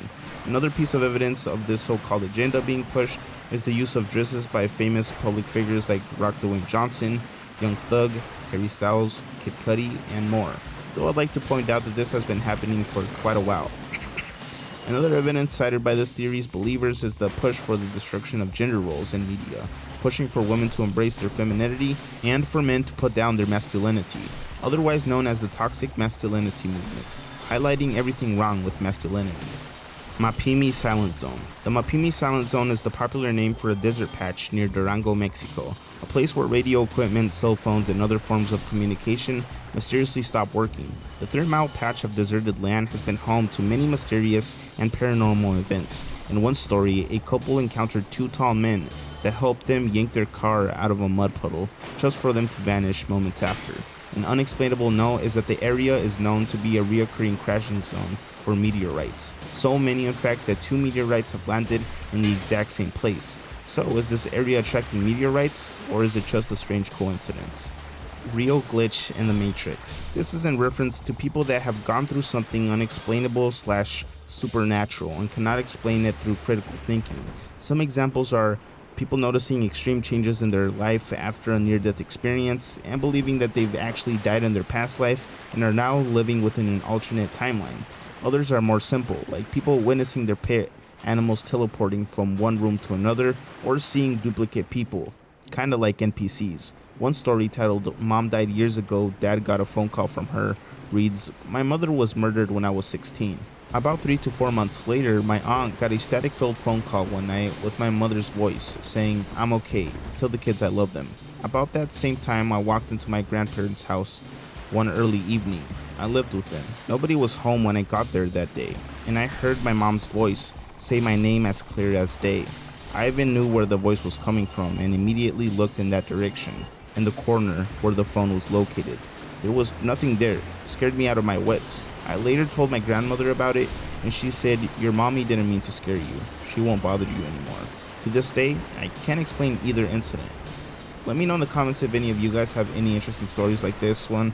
They're interesting to read, and a lot of these stories you could find on the subreddit r/glitch in the matrix. I've actually made a video on this very topic, so go ahead and check it out if you're interested after this video. The Anunnaki. The Anunnaki are a group of deities of the ancient Sumerians, Akkadians, Assyrians, and Babylonians. In the earliest Sumerian writings about them, which came from the post-Akkadian period, the Anunnaki are deities in the pantheon, descendants of An and Ki, the god of the heavens and the goddess of earth, and their primary functions was to decree the fates of humanity. In his 1976 book, The 12th Planet, author Zecharia Sitchin claimed that the Anunnaki were actually an advanced humanoid extraterrestrial species from the undiscovered planet Nibiru, who came to Earth around 500,000 years ago and constructed a base of operation in order to mine gold after discovering that the planet was rich in the precious metal. According to Sitchin, the Anunnaki hybridized their species and Homo erectus via in vitro fertilization in order to create humans as a slave species of miners. Yeah, we were all Steves once. Sitchin claimed that the Anunnaki were forced to temporarily leave Earth's surface and orbit the planet when the Antarctic glaciers melted, causing the quote-unquote Great Flood, which also destroyed the Anunnaki's space on Earth. They had to rebuild, and the Anunnaki, needing more humans to help them in this massive effort, taught mankind agriculture. This is the reason why we have corn and rice apparently. According to Sitchin, the Anunnaki built the pyramids and all the other monumental structures from around the ancient world that ancient astronauts theorists consider so impossible to build without highly advanced technologies. David Icke, the British conspiracy theorist who popularized the reptilian conspiracy theory, has also claimed that the reptilian overlords of his theory are in fact the Anunnaki gods. Melonheads, American lore. No, not that melonhead. In the American folklore of Ohio, Michigan, and Connecticut, melonheads are beings generally described as small humanoids with bulbous heads who occasionally emerge from hiding places to attack people. Different variations of the legend attribute different origins to the entity. According to one story, they were originally children with hydrocephalus who lived at the Junction Insane Asylum near Felt's mansion. The story explains that after enduring physical and emotional abuse, they became feral and were released into the forests surrounding the asylum. Black Israelites. The Black Israelites are a group of African Americans who believe that they are the descendants of the ancient Israelites, basically the original God's chosen people. Some subgroups believe the Native and Latin Native Americans are descendants of the Israelites as well, and have the chance for salvation. Some Black Israelites also believe that the Jewish community that we know today are simply imposters with a fake and made-up history that steals from their history, claiming that they are indeed the lost tribes of Israel as stated in the Bible. Dyatlov Pass Incident. The Dyatlov Pass Incident was an event in which 9 Soviet Chekers died in the northern Ural Mountains between 1st and 2nd of February 1959 in uncertain circumstances. Overnight, something caused them to cut their way out of their tents and flee the campsite while inadequately dressed for the heavy snowfall and sub-zero temperatures. After the group's bodies were discovered, an investigation by Soviet authorities determined that 6 of them had died from hypothermia, while the other 3 had been killed by physical trauma. Now, some of these people were found without clothes, and one had detectable traces of radiation on their clothes. Some theories as to why this occurred include a supernatural force, aliens, strange animals, strange natural disaster, and a fight between members. In 2019, Russia decided to reinvestigate and concluded that this incident most likely happened due to an avalanche. Tax protester arguments. Tax protester arguments are arguments made by a group of people, primarily in the United States, who contend that tax laws are unconstitutional or otherwise invalid. Some tax protesters claim that since the year 1913, the year of the inception of the modern federal income tax, several generations of IRS employees and other officials have stolen from the American public. For example, convicted tax offender Erwin Schiff states on his website in 1986, 99.5 million Americans were tricked into filing and paying federal income taxes when legally they didn't have to do either. If this statement shocks you, it is only because you and the rest of the nation have been thoroughly deceived by the federal government, with federal courts playing the key role, and an army of accountants, lawyers, and other tax preparers. All of these have a vested interest in keeping you ignorant concerning the real nature of federal income taxes. No provision of the Internal Revenue Code requires anyone to file or pay income tax. This tax, unlike other internal revenue taxes, is strictly censored voluntarily. However, in order to deceive Americans of this, as well as provide federal courts and the IRS with the deceptive passages on which to hang illegal prosecutions and illegal seizures, the Internal Revenue Code was written to make paying income taxes appear mandatory.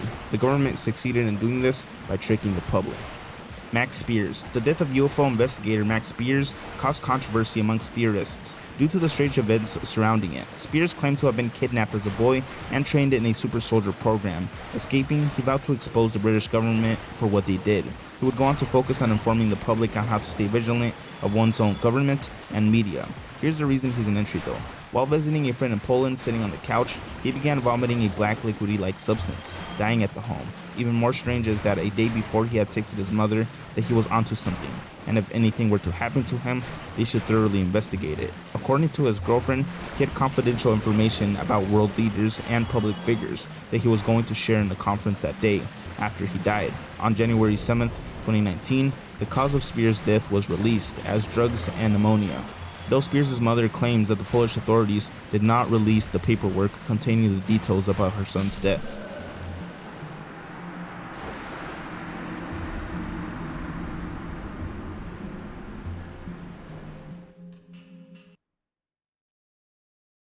Predictive programming telling us what will occur in the future, the interesting paradox of time travel, the mystery behind the true purpose of the human appendix, and the wormhole to a 2D reality reveals that The Simpsons is actual footage of a family. That's all in this explanation of the Obscure Theories Iceberg, Part 2. Hello everyone, Ariel here for the Book of Alice channel, and I want to say thank you for getting the last video to 200,000 views in under 3 weeks. I appreciate all of you guys who stuck around and subscribed waiting for this part 2, so here it is. But don't get it twisted, my boy, I will continue to post this series and a lot more of these type of theory videos, so consider subscribing if you're into that. Either way, here it goes.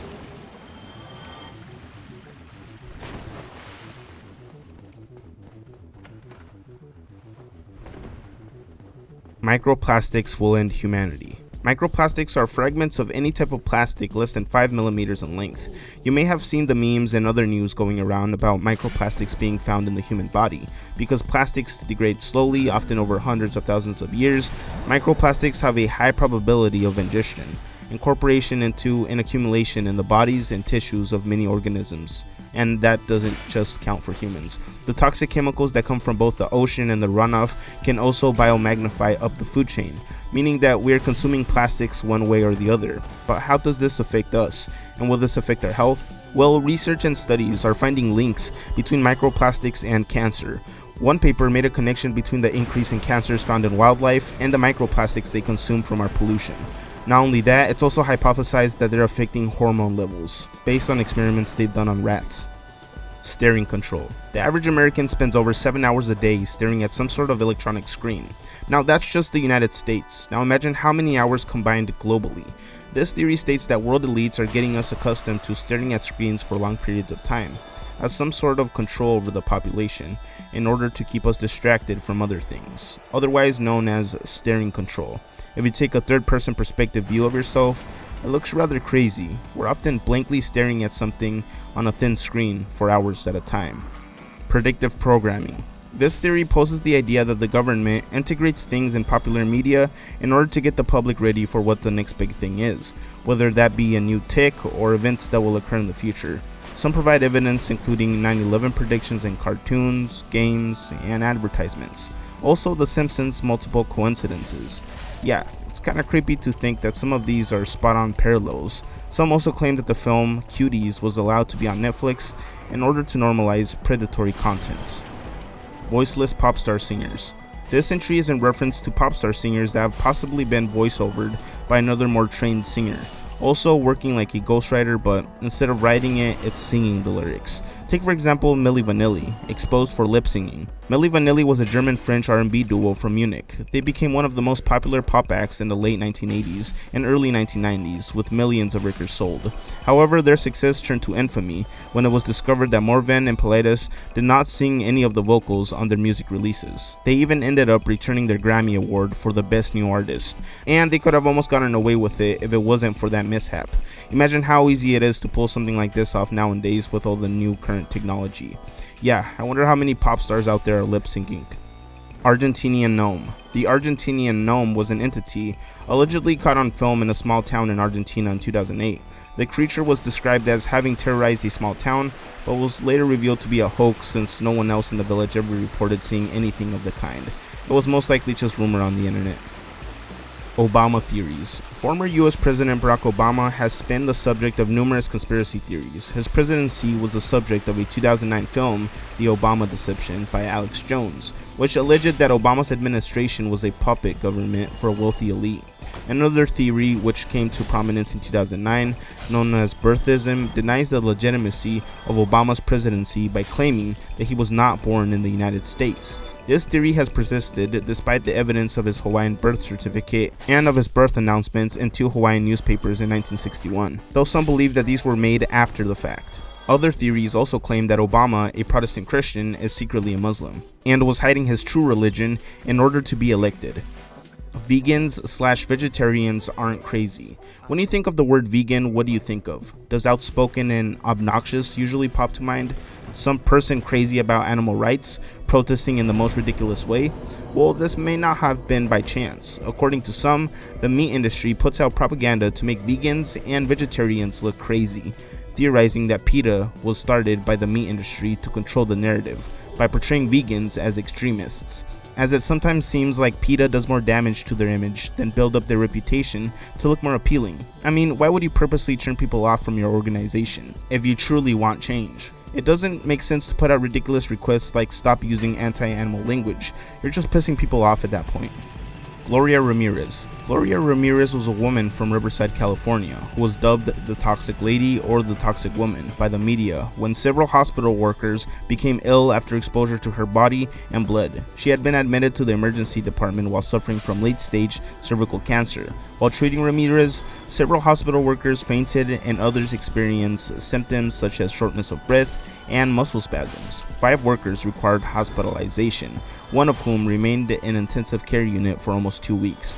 Shortly after arriving at the hospital, Ramirez died from complications related to the cancer. The incident was considered to be a case of mass hysteria. Denver International Airport. This may be referring to the strange artwork depicted at the site. Denver International Airport has 4 murals, all of which have been the topic of conspiracy theorists and debate. The murals are ambiguous in meaning, depicting scenes including caged animals, fires, suffering people, and a soldier with a blade and a gas mask. They have been interpreted in the past by onlookers to represent war, hope, and even the New World Order. Blue Mustang by El Paso-born artist Luis Jimenez was one of the earliest public artist commissions for Denver International Airport in 1993. The 32-foot tall sculpture is a bright blue cast fiberglass sculpture of a horse with glowing red eyes, located between the inbound and outbound lanes of Pina Boulevard.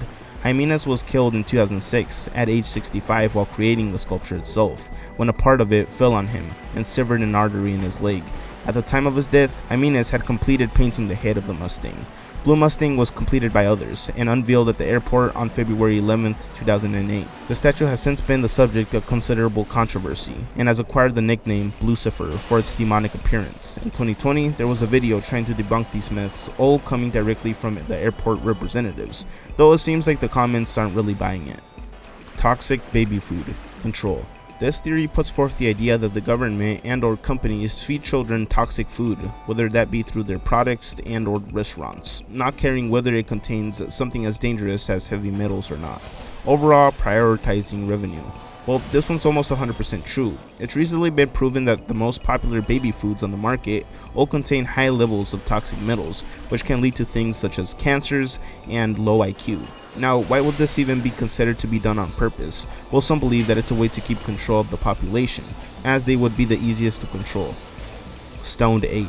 The stoned ape theory hypothesizes that the reason why the human species has evolved to the point that we're at now is because of hallucinogenic mushrooms. In his 1992 book, Food of the Gods, McKenna proposed that the transformation from humans' early ancestors, Homo erectus, to the species Homo sapiens mainly had to do with the addition of the mushroom psilocybe, consistent in the diets, an event that, according to his theory, took place in about 100,000 BCE. McKenna based this theory on the main effects or alleged effects produced by the mushroom. McKenna stated that due to the desertification of the African continent at the time, human foreigners were forced from the increasingly shrinking tropical canopy into search of new food sources. He believed that they would have been following large herds of wild cattle, whose dung harbored the insects that he proposed were undoubtedly part of their new diet, and would have spotted and started eating Psilocybe subensis, a dung-loving mushroom often found growing out of cowpats.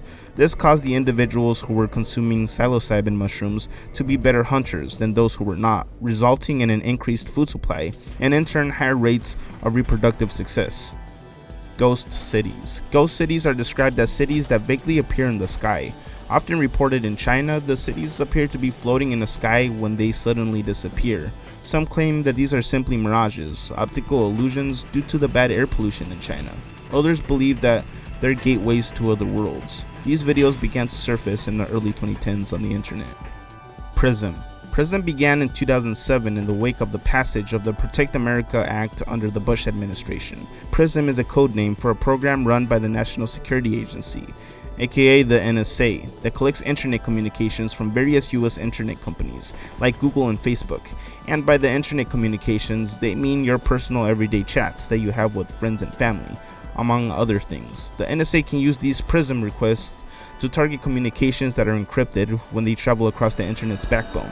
Its existence was leaked 6 years later by NSA contractor and whistleblower Edward Snowden, who warned that the extent of mass data collection was far greater than the public knew and included what he characterized as dangerous and criminal activities. The disclosures were published by The Guardian and The Washington Post on June 6, 2013. Subsequent documents have demonstrated a financial agreement between the NSA's Special Sources Operations Division and prison partners in the millions of dollars.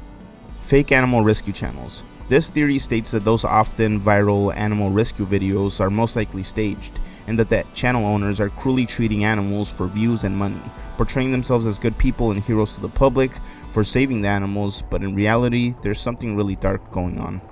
Backwards time travel complexities. Time travel is the concept of movement between certain points in time, analogous to the movement between different points in space by an object or a person, typically with the use of a hypothetical device known as a time machine.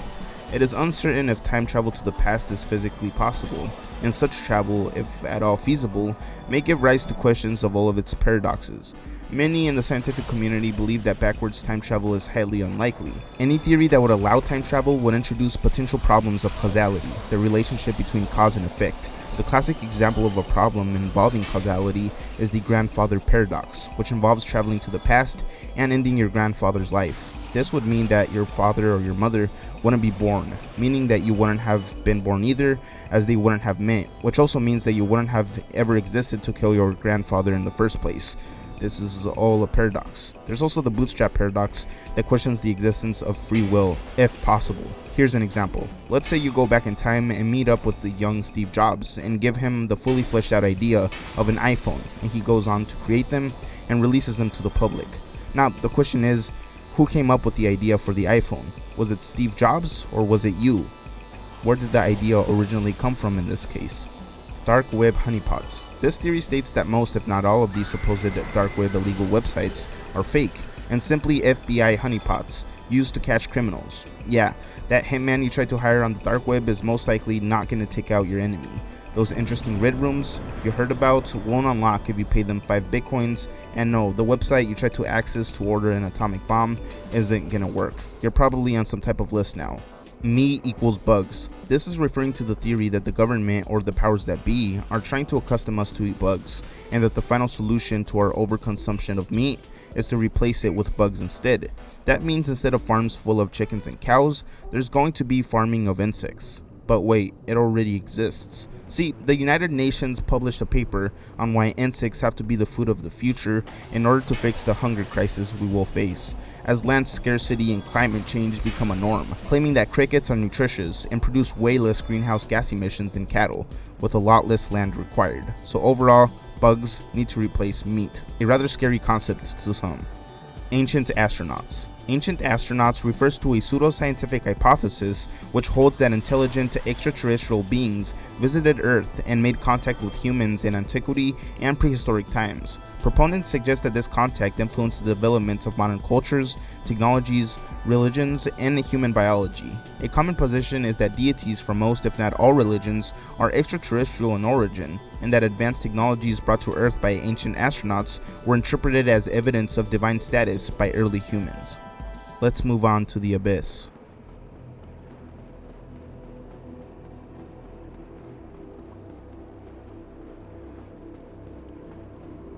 Recycling is a scam. You might be surprised to find out that most plastics are not recyclable. Even the process to recycle the ones you're able to is a labor-intensive and expensive process. Making new plastic is by far cheaper and overall more convenient. In 1970, the recycling symbol was created and popularized as the sign that a plastic was recyclable.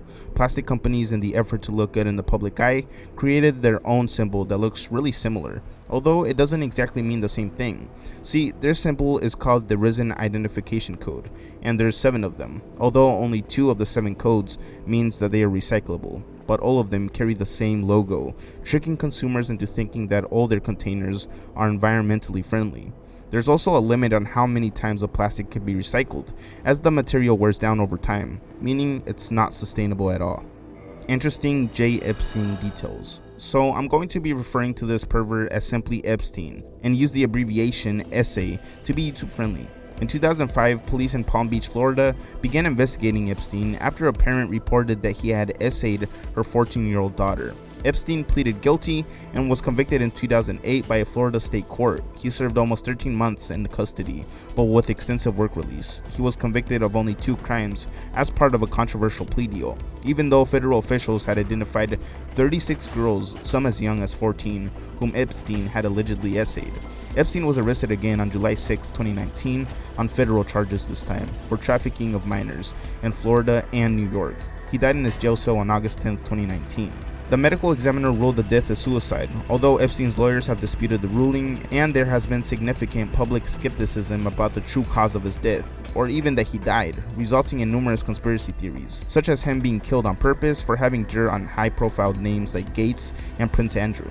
Both presented nervously when confronted about the allegations as well. There were also other fascinating mysteries behind his US Virgin Islands where most of these allegations took place, like the strange artwork found there, as well as the many cameras found all throughout. Christian sun worship.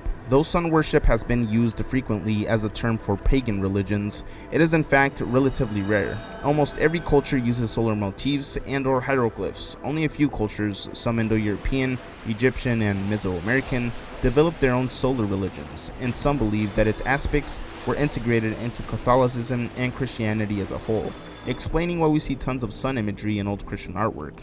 Also explaining that Jesus' 12 apostles represent 12 constellations and 12 zodiac signs that exist, and that Jesus represents the sun. But then again, this is all up to interpretation. Superplant apocalypse. As we progress into the future, our crops are going to evolve to deal with certain widespread pests and the changing climate due to pollution, so they'll become very resistant and strong. So who's to say that we won't eventually come to a point where we can't stop a certain crop from growing and killing other native species around it? Yeah, this theory is rather creepy. It states that a superplant apocalypse is possible due to a certain crop killing ecosystems, other varieties of vegetation, and eventually causing mass starvation due to it being a single crop with no other nutritional benefit. This would also go through the food chain, meaning that animals would suffer from this as well. The Bored Ape Conspiracy. Bored Ape Yacht Club, BAYC, or often called Bored Ape, is a non-fungible token NFT collection built on the Ethereum blockchain. The collection features profile pictures of cartoon apes that are precariously generated by an algorithm. Recently, there has been a theory going around stating that the company is ran by Nazi sympathizers. Yeah, it gets pretty interesting. Investigators have found similarities between the Bored Ape logo and the Waffen-Tokenpov SS division of the Nazi military. Both share 18 teeth, which is a special number for Nazi sympathizers, as 18 is a cryptic reference to the Nazi leader Hitler. There's also some strange stuff going on with some of the co-founder Twitter usernames. One of them, named Emperor Tomato Ketchup, shares the same name as a controversial film that depicts graphic images of a kid throwing up the Nazi salute, and trust me, it goes deeper than that. Water is poison. This entry could have several interpretations. One theory puts forth the idea that the government is poisoning the water supply with contaminants that are known to be dangerous to humans. For example, some people think that fluoride in the water overall negatively affects us than do us any good. Although fluoride has many proven benefits for oral health by reducing dental cavities, there has been recent research that has brought doubt into the effectiveness of community water fluoridation.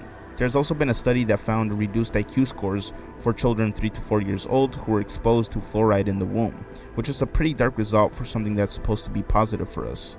The Voynich Manuscript. The Voynich Manuscript is an illustrated codex handwritten in an unknown, possibly meaningless writing system. The manuscript is named after Wilfred Voynich, a Polish book dealer who purchased it in 1912. The vellum of which it is written has been carbon dated to the early 15th century, 1404 through 1438. And the text may have been composed in Italy during the Italian Renaissance. However, despite various hypotheses, its origins and authorship are unambiguously unknown. Some of the pages are missing, with around 240 pages remaining. The text is written from left to right, and most of the pages have illustrations or diagrams. Some pages are foldable sheets of varying sizes. The Voynich manuscript has been studied by many professionals and amateur cryptographers, including American and British codebreakers from both World War I and World War II. The manuscript has never been demonstrably deciphered, and none of the many hypotheses proposed over the last hundreds of years have been independently verified. The mystery of its meaning and origin has excited the popular imagination, making it the subject of study theory and speculation. The overall impression given by the surviving leaves of the manuscript is that it wasn't meant to serve as some sort of pharmacopoeia or to address topics in medieval or early modern medicine. However, the puzzling details of the illustrations have fueled many theories about the book's origin, the context of its texts, and the purpose of which it was intended for. Coochie's Key West Cafe. Shortly after the restaurant was demolished in 2009, an unnamed commenter going by many different names appeared online. This person has commented on websites all over the internet, usually with the same message, a long creepy rant about Coochie's Key West Cafe, his gorgeous wife Anita, and their amazing pie and cheeseburgers. Now, taken at face value, the comments don't seem all that bad, they're almost comical, but when you realize that there's hundreds of them, and they've been going on for almost a decade, well, that's considerably creepier. I mean, the comments themselves ramble on about nonsense and are incoherent in nature, with a few keywords repeating in every other comment. And some are found on the most obscure websites as well, which have little traffic. People theorized that it was some sort of cryptic message, a way people communicate, until they came to the literal message and concluded that it came from an actual, now closed location, Coochie's Key West Cafe, but they would come to find out that the restaurant had been closed for years. So why would the comments start to appear now? Well, some theorize that the thing behind it is not human, but rather a web crawling bot made to leave comments on random sites to appear high on the search listing. And the owner does this on purpose in order to throw off potential future employers from finding the more darker things he's involved in, like scams and such. Redemption movement. This one basically involves people who believe that they have cheat codes that could unlock a secret money owed to them by the IRS. The redemption movement is a debt-resistant movement which is primarily active in the United States and Canada. Participants allege that a secret fund is created for every citizen at birth, and that a procedure exists to redeem or reclaim this fund to pay bills. Common redemption schemes include acceptance for value, treasury direct accounts, and secured party credit kits. Such tactics are sometimes called money for nothing schemes, as their aim is ultimately to extract money from the government by using these secret methods. Those who participate in redemption schemes, and especially those who promote them to other people, can face criminal charges and imprisonment. Several government institutions, including the FBI, have issued warnings about the fraudulent character of redemption schemes. Flying rays. On December 3, 2004, in Mason County, witnesses reported seeing a flying manta ray. On a clear night, after a man and a woman departed Point Pleasant, the woman noticed a sudden movement in the sky over the Ohio River. It was a grayish, smooth-winged shape. The shape swooped in a figure 8 in front of the windshield and was gone in an instant. Another sighting was reported in Randolph County, near Black Fork and Blackwater River. A woman and her daughter saw a manta ray-shaped creature that glided near their car. Fake social media followers. This on face value simply means that fake social media followers exist to make someone's account look more popular than it actually is. But this could also tie back to the idea that most accounts on social media are bots to make a website or app more popping than it actually is. Take for example the whole Twitter fiasco. The Pew Research Center estimates that 2/3 of all Twitter links are posted by bot accounts, not humans, and that automated accounts are responsible for 66% of all content on Twitter, which is rather unnerving. Elon Musk even reconsidered his purchase of Twitter Inc. because of this, and ultimately canceled his purchase. Mr. Michelle Obama.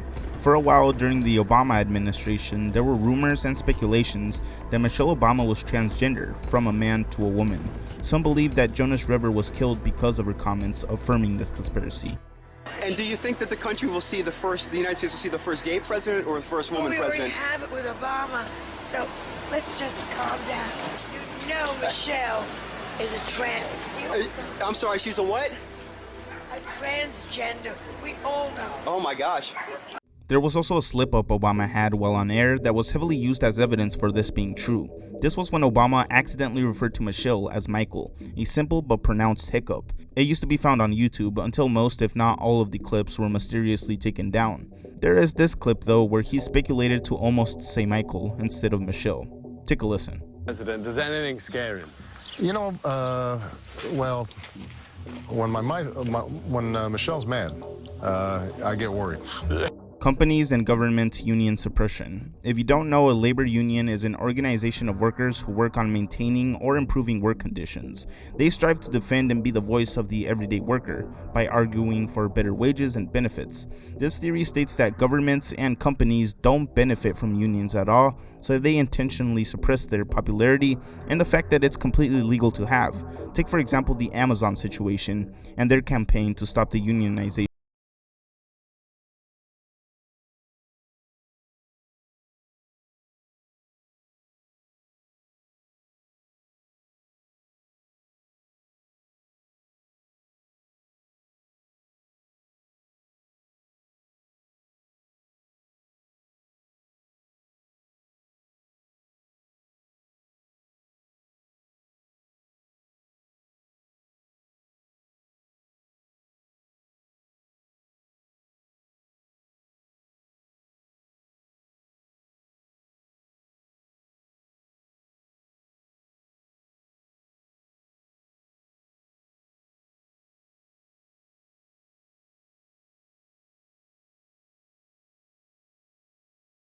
companies.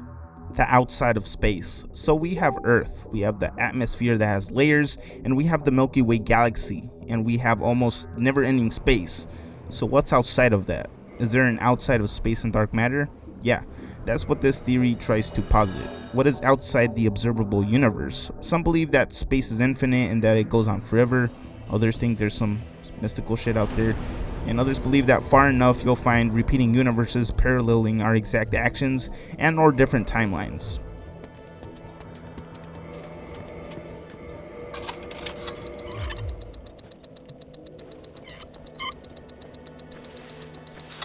Far out. Bug chasing. Bug chasing is the rare practice of intentionally seeking HIV infection through sexual activity, basically sleeping with a lot of people to purposely get sick, which is rather dark, as HIV can lead to AIDS, which is a life-changing disease. There are some explanations for the behavior, ranging from sexual excitement at the idea of HIV positive status, to finding a shared sense of community with other HIV positive people, to being suicidal. By 2003, the concept had entered the public consciousness after Rolling Stone published Bug Chasers, the men who long to have HIV, an article describing the practice. Though it may have also existed way back since the AIDS crisis began, it has been since mentioned in or the focus of pieces of media and popular culture. Bug chasing behavior still persists as a niche behavior, in spite of the widespread availability of effective treatments that protect against HIV transmission and otherwise unprotected sex. The precise origins of bug chasing, the pursuit of HIV infection, are largely unknown, with its inception located either at the beginnings of the AIDS crisis or closer to the 1990s, but some believe that it was a planted fake story used to bash the homosexual community at the time, as they were often blamed for the AIDS epidemic. UFO time travel. UFO time travel may be in reference to the theory that believes that UFOs are simply people from the future using a time machine to go back in time, proving why they're usually not disturbing anything but rather hovering and observing, most likely trying to avoid the butterfly effect. But every time they've been caught on camera or crash landed, they subtly change the future, which is almost a theory within a theory. It goes deep. Nephilim. The Nephilim are mysterious beings or people in the Hebrew Bible who are large and strong. The word Nephilim is loosely translated as giants in some translations of the Hebrew Bible, but left untranslated in others. Jewish explanations interpret them as hybrid sons of fallen angels and humans on earth. The main reference to them is in Genesis, but the passage is ambiguous and the identity of the Nephilim is disputed. According to the book of Numbers 13:33, they later inhabited Canaan at the time of the Israelite conquest of Canaan. Writer Cotton Mather believed that the fossilized leg bones and teeth discovered near Albany, New York in 1705 were the remains of Nephilim who perished in the Great Flood. Paleontologists have then identified them as mastodon remains though. Let's move on to the pit.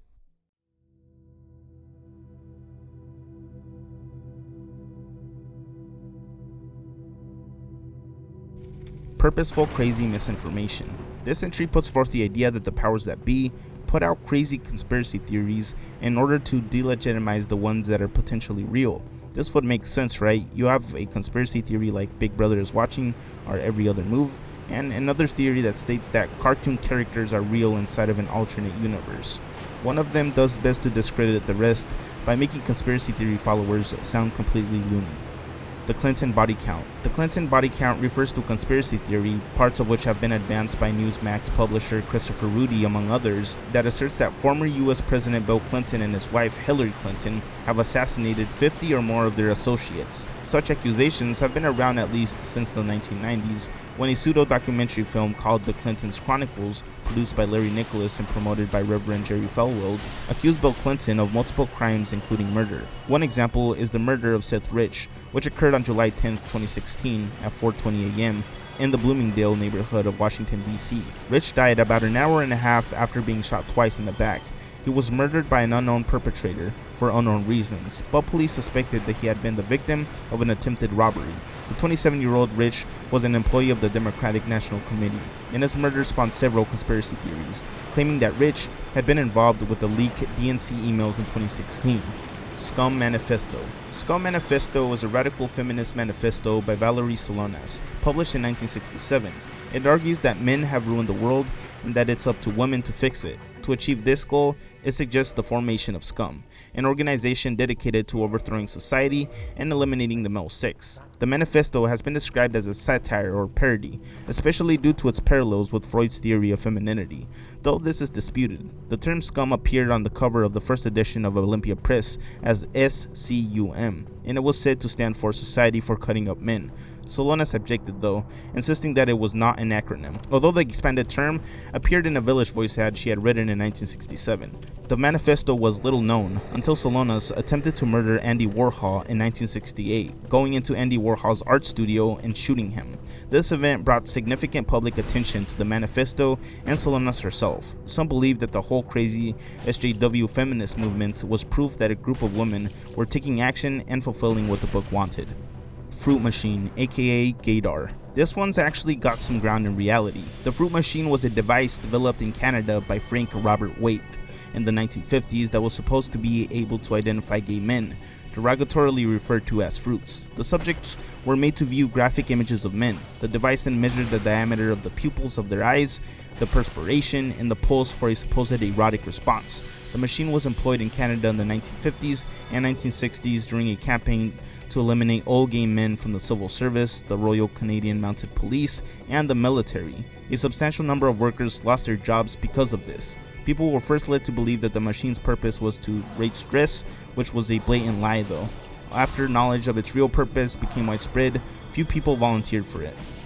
5G health concerns. There's a community of people online who are heavily against the widespread use of 5G and the cell towers that are being built to support it. They claim that it slowly kills people and makes them sick, causing some to take action by starting protests and trying to destroy the cell towers themselves, claiming it increases the risk of cancer, dementia, autism, and infertility.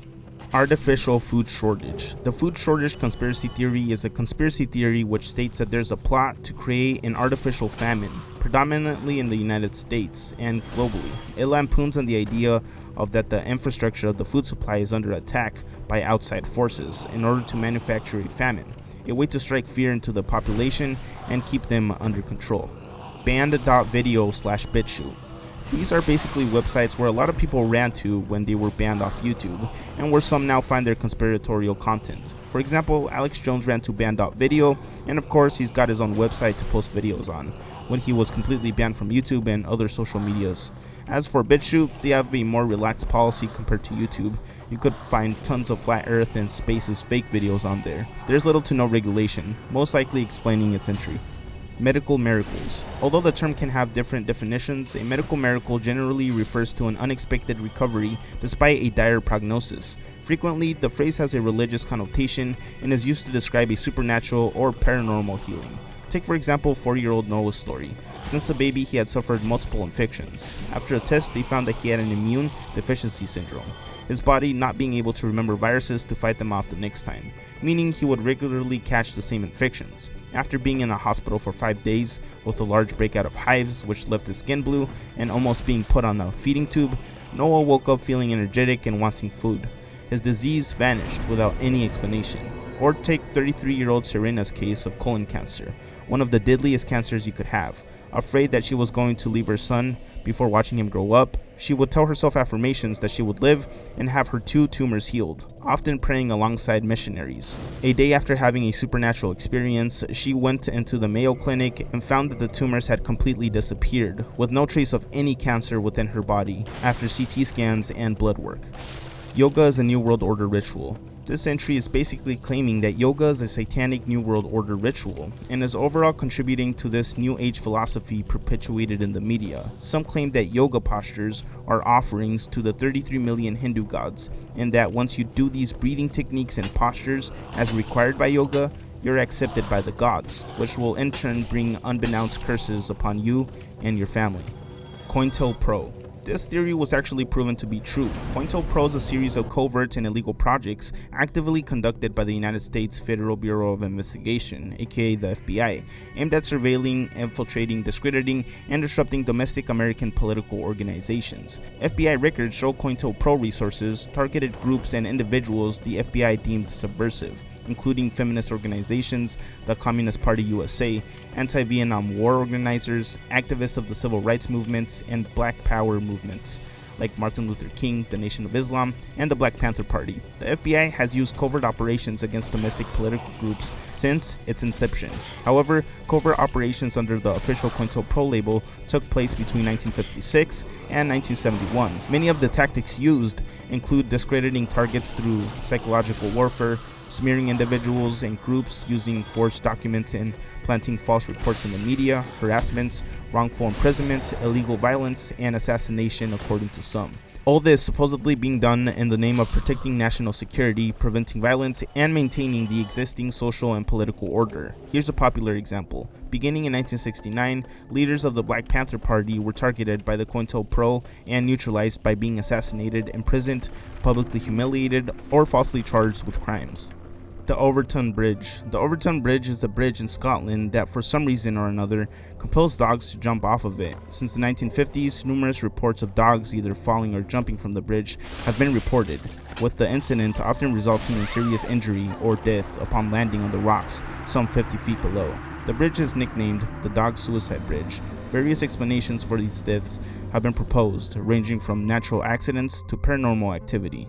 Unfavorable Semicircle. Unfavorable Semicircle is the name of a YouTube channel created in March 2015, which garnered attention for the high volume and unusual nature of the published videos. The videos often displayed abstract, pixelated images. In some cases, they showed just a single dot in a field of solid brown.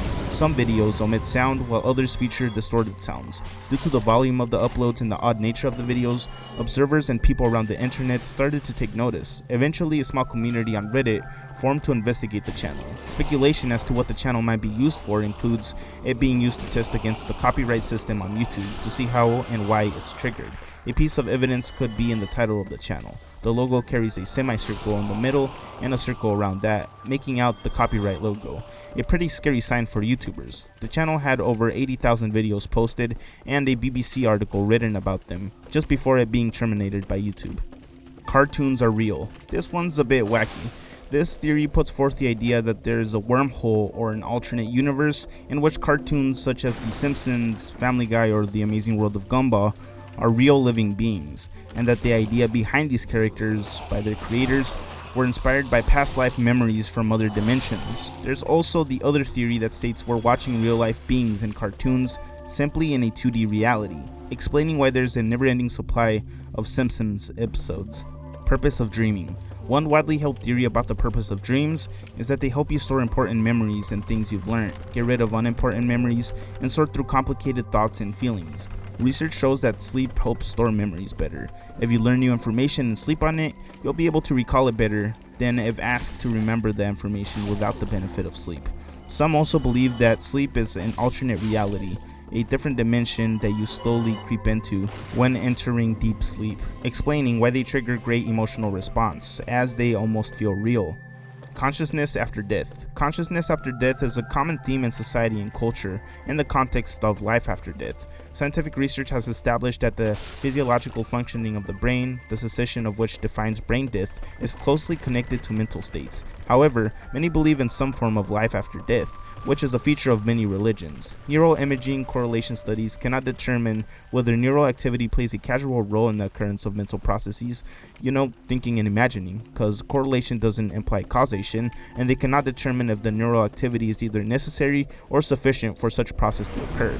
The closest thing we have through the lens of being dead comes in the form of NDE, near-death experiences, where some people recall having unique visions when nearly dead. A common experience when dying is people seeing a white glowing light right after passing out, and then what precedes is a unique experience. Some people see a godlike figure talking to them, a dead relative telling them that it's not their turn to leave the earth yet, and or leaving their body and seeing it in a third-person perspective.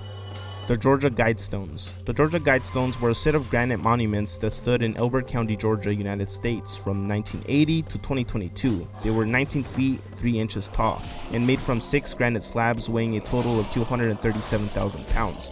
The structure was sometimes referred to as an American Stonehenge. According to the writing, the monument's creators believed that there was going to be an up-and-coming social, nuclear, or economic calamity, and they wanted the monument to serve as a guide for humanity in the world, which would exist after it. They initially garnered little controversy, but they ultimately became the subject of conspiracy theories, which alleged that they were connected to Satanism. The motive and creators remain unknown. Though on the morning of July 6, 2022, the grindstones were heavily damaged in a mysterious bombing, and they were dismantled later that day. Jade Helm. The Jade Helm 15 conspiracy theories were based on the Jade Helm 15 United States military training exercises, which took place in multiple US states between July 15th and September 15th, 2015. The exercise, which involved 1,200 personnel from 4 of the 5 branches of the US military, was designed to train soldiers in skills needed to operate in overseas combat environments, including maneuvering through civilian populations. The announcements of these training exercises raised concerns and generated conspiracy theories that the exercise was a hostile military takeover. The conspiracy theories seem to emanate from the map shown here from the US Army Special Operations Command, which divides the region into 4 colors, with 2 hostile states, 2 permissive states, 2 states leaning one way or the other, and California divided. Jim Shia wrote that the conspiracy theories included a psychological operation aimed at getting people used to seeing military forces on the streets, so they do not realize when an invasion actually takes place. An international operation aimed to seize people's guns. Recently closed Walmarts used by the military to stockpile supplies for Chinese troops who will be arriving to disarm Americans was also a prominent theory, and a military plan to round up political dissidents and remove key political figures who may be against the imposition of martial law. Other theories have described Jade Helm 15 as a secret plot to impose martial law, confiscate firearms, invade Texas, and institute total population control. Thank you for watching this far. I appreciate all of you guys, and thank you for almost getting me to 100,000 subscribers. I can't wait to reach that. Anyways, be sure to check out my other videos, but other than that, I'm tired. I'm gonna go eat. See you guys later. Peace.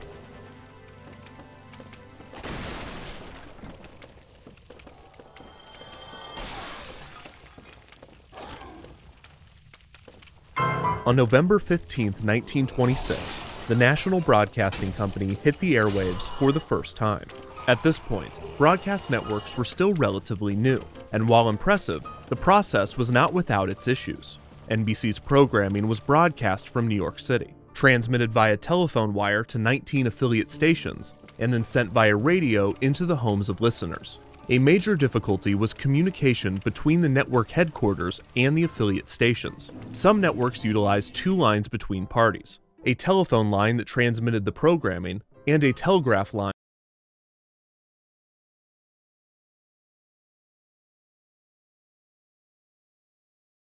What's up, friends? It's Endymion, and you ever find yourself playing a video game that you've been eagerly anticipating, only to realize that the game either doesn't work, runs terribly, or should have been delayed? Well, my friends, you may have encountered a classic problem called modern gaming syndrome, and that's what I want to talk about today. Why are so many games busted these days? It's really weird because out of all the industries in the world that I can think of, it's only video games to my knowledge that seem to suffer from this. But before we begin, let's hear from the sponsor of this video, Hero Wars. Here is an interesting fact. There are many different and unique characters in Hero Wars. We have cyborgs, aliens, vampires, even furries won't be disappointed. My personal choice is Chaba. Find your favorite champion in Hero Wars today.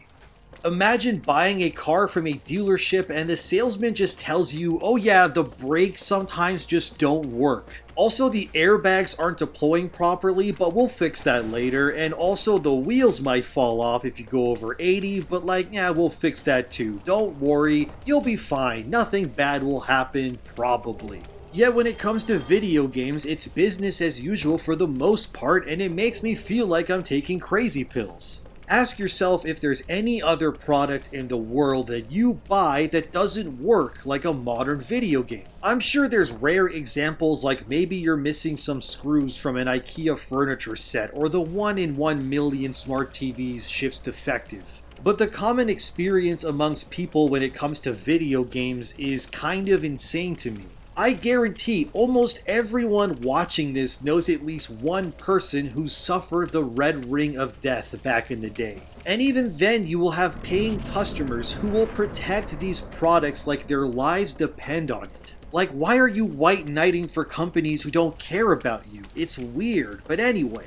This all came to a head for me when I was playing the Dead Space remake. The game is fun as hell, and I loved revisiting it, but it also had problems. I would say about 15 times or so, the game either didn't work properly or had glitches that would result in having me reload in order to fix them. Entire sections of the game wouldn't work correctly, with objectives not updating, items or sequences I needed for progression just not appearing, or bizarre visual glitches like this one, where the game's camera froze on the save station and my Isaac was released from the game's camera, and while it was goofy, it was annoying me as well. The craziest visual glitch I had was near the end of the game, where I loaded my save and the game just went full-blown first-person mode on me. All my guns couldn't be selected, I couldn't open my menu, but I was free to walk around in first person, and not gonna lie, I was kind of feeling it. I mean, sure, it's glitched, which sucks, but like, I wouldn't mind a first-person mode for Dead Space. Like, look at this, it's actually kind of cool. Well, besides not being able to fight back and then dying because the game isn't running properly.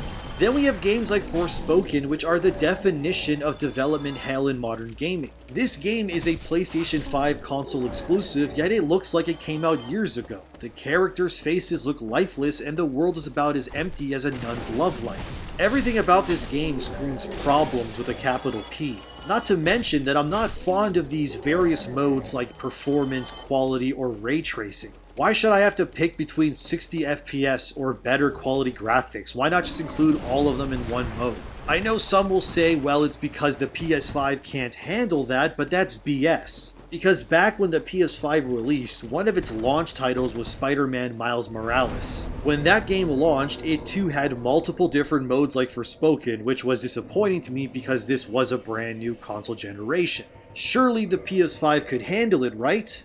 Well, turns out I was right, but it all came down to time constraints.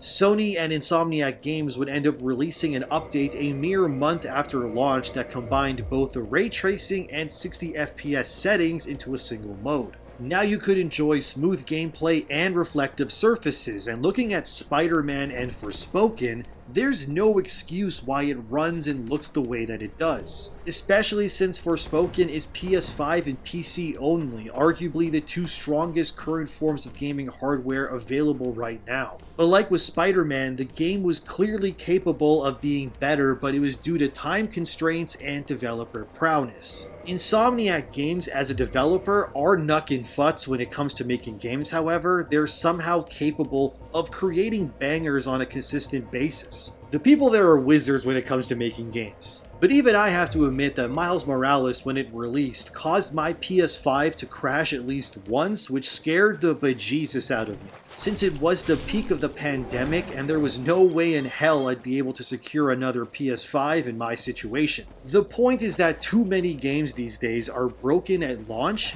and it sucks. And as graphical fidelity increases, as well as demand for more content does too, eventually something has to give. By the way, Hero Wars is a world of 6 unique modes and 100 million players. You can play alone or with friends. Also be sure to try out the Titans mode, become a legend, play Hero Wars now. Look at Halo and the developer of that dumpster fire over at 343 Industries.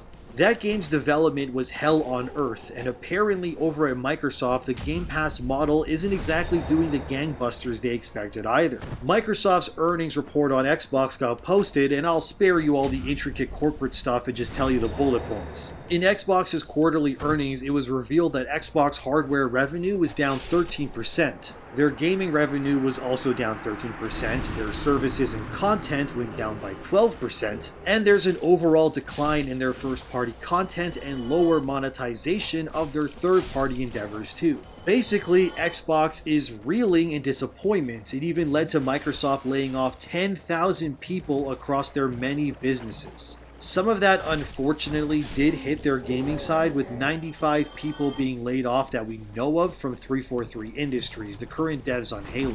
To put that in perspective, that 10k layoff is about 5% of the entirety of Microsoft's workforce, which head of Xbox Phil Spencer said was a painful choice. Some of the other people laid off besides from 343 also came from Bethesda, the company responsible for Fallout, The Elder Scrolls, and more. This massive layoff has drawn a bunch of scrutiny from the gaming press.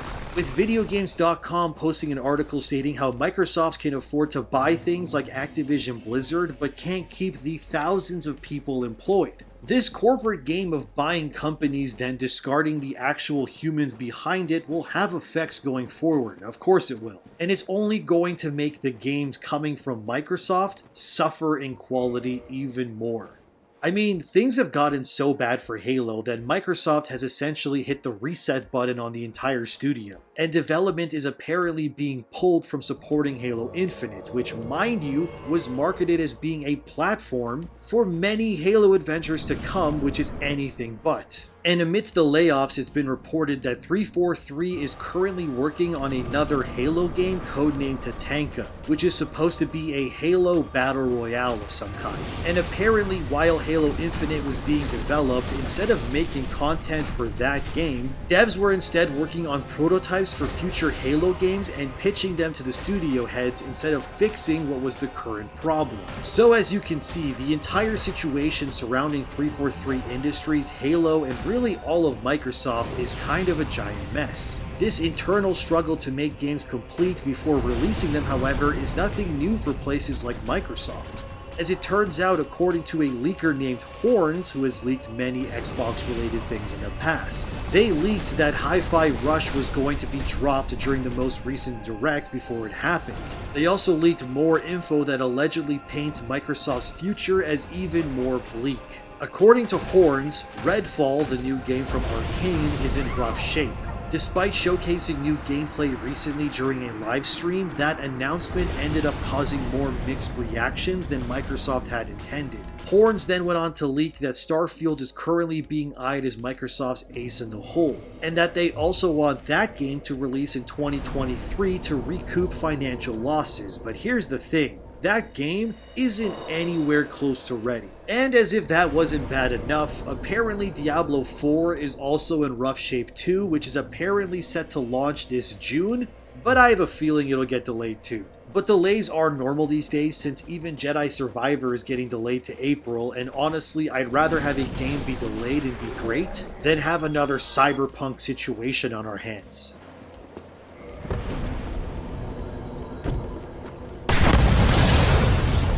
The depressing part of the AAA modern gaming industry is how deep these issues run. People have been complaining about unfinished games for well over a decade now, yet it keeps happening. Games are constantly being pushed out before they're ready, and it ends up making you as the player become a surprise beta tester. Don't ask questions, just consume product and then get excited for next product. But the only difference is you paid full price to be one instead of the publisher paying you to beta test their game. Funny how that keeps happening, huh? You also have companies constantly pushing out new live service games every other month only to shut them down fast, like with The First Soldier over at Square Enix, or Hyperscape at Ubisoft, or Rumbleverse from Epic Games.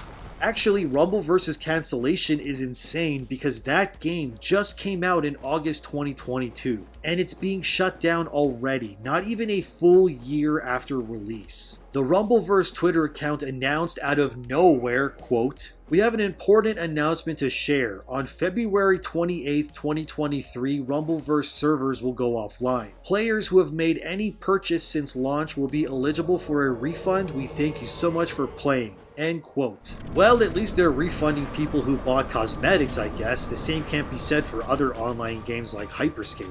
It's just insane to me that you can spend real money on cosmetics within a game only for the publisher to kill said game. And now they have your money and you don't have the thing you've paid for. If it isn't apparent yet, it's that the modern gaming industry is a mess, and that's putting it lightly. Look, I understand companies need to make money, but these kinds of things keep happening even though it should never become the norm. Even EA has gone ahead and cancelled not one but two of their mobile games with Apex and Battlefield Mobile. Apex wasn't even out for a full year either, it released in May 2022. And to keep the bad news going, EA will also not be issuing refunds for cosmetics bought either, citing that the cosmetics are not refundable due to the terms of the EA user agreement, which is shady as hell. CEO Andrew Wilson also commented saying they are sunsetting this version of Apex Mobile. But that doesn't mean they're done with mobile ports of Apex or other franchises. A PR rep for the company stated, quote, EA plans to reimagine a connected Apex mobile experience in the future, and Wilson assures investors that mobile gaming will become a future venture for Apex as a franchise, end quote. While none of this spells well for EA, we have to remember the blunder that was Battlefield 2042. That game is the epitome of the modern gaming curse when it released to universal backlash.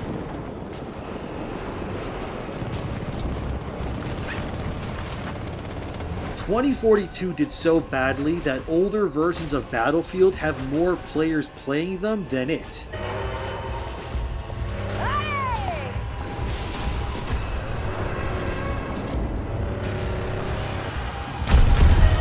EA also said during their meeting with investors, quote, "We're hard at work at evolving Battlefield 2042 and are in pre-production on our future Battlefield experiences at our studios across the globe. As we look at the mobile market, the biggest new launches that are seeing the most success are the ones that are deeply connected to a broader franchise," Wilson said. "There's not always crossplay, but cross-progression and a feeling that they're part of a single unified community and a single unified game experience," end quote.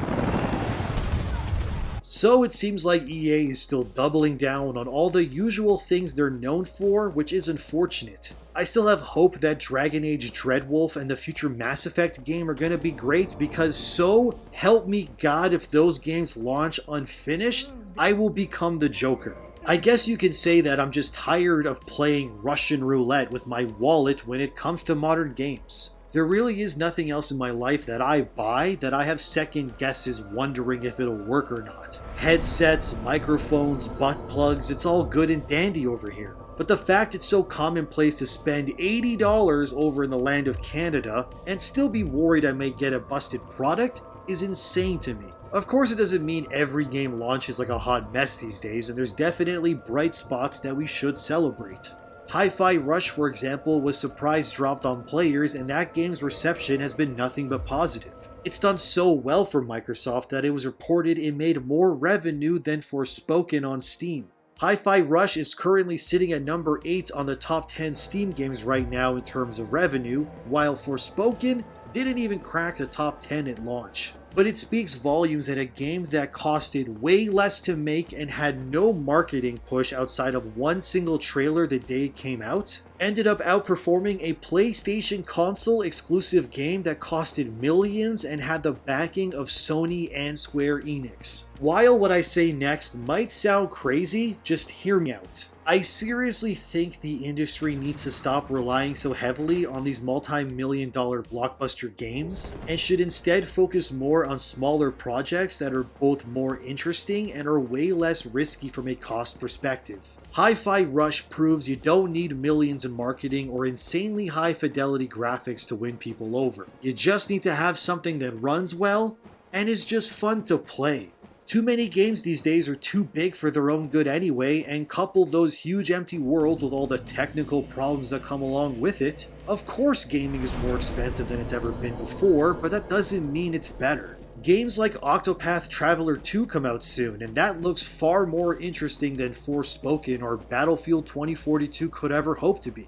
Of course we have other big games coming out that blend big sexy graphics and all that, like Atomic Heart. But as of the making of this video, that game isn't out yet, so here's hoping Atomic Heart launches without too many hitches and it's a quality game at release. And if you're watching this in the future, let me know if my prediction is right. I suspect Atomic Heart gets a 75 on Metacritic. Am I right? Let me know.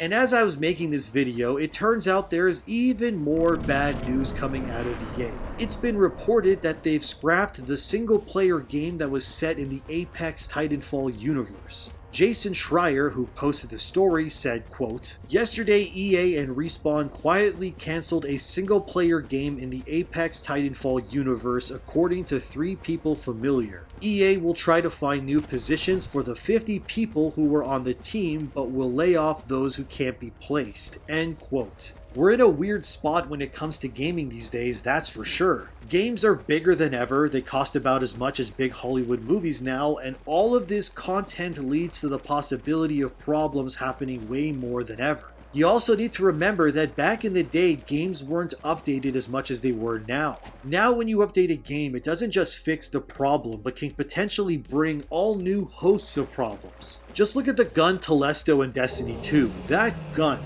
literally broke the game more times than I can count. And whenever new cosmetics or DLCs are added to games, that just adds more possibilities for things to fall apart again, which in turn means more updates, which means more bugs and more updates, and you get the idea. So you're probably asking for a solution, anything that can fix this. My only real answer is that games need to stop being so large and they need to be treated like art again. Because let's be real, video games are largely not being treated as art these days. It's just hitting deadlines, more battle passes, or whatever else. And I think for both the sake of the human cost on the dev side and the expectations of the consumer, this needs to be addressed. You can't rush art to meet demand. That's how you end up with the later seasons of Game of Thrones. Stuff like bugs, crap performances, and disastrous launches will continue to plague the modern gaming world because it all comes down to the convenience for the publisher and developers, rather than the consumers in this case.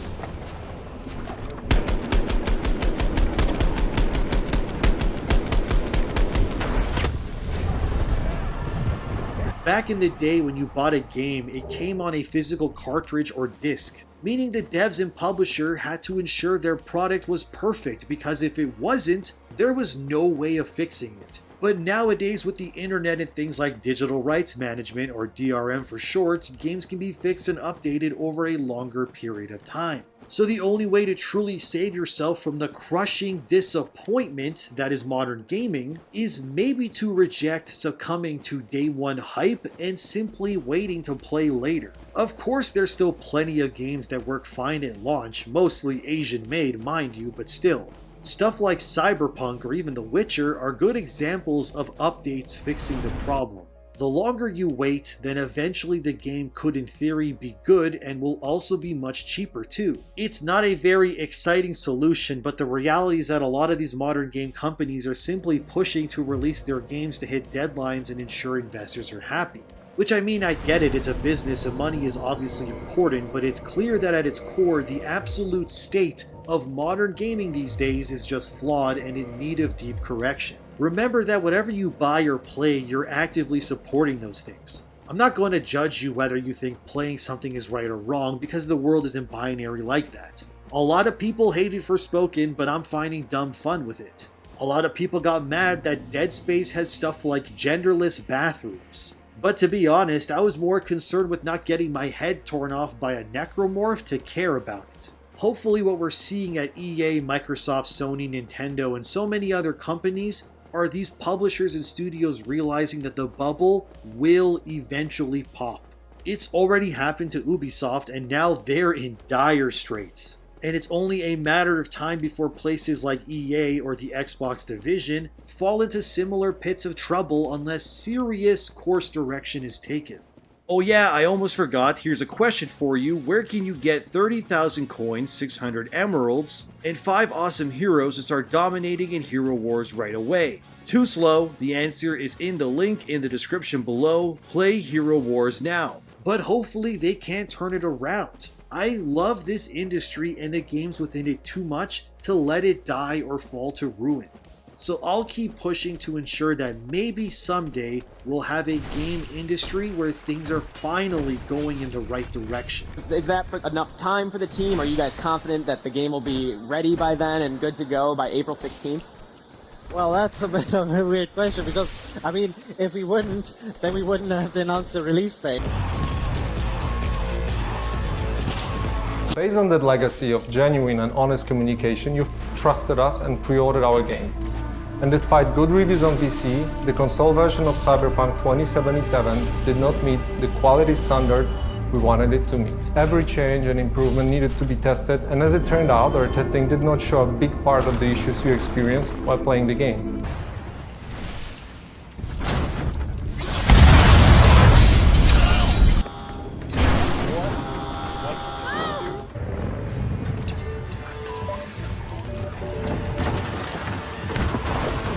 And that, my friends, is the state of modern gaming today.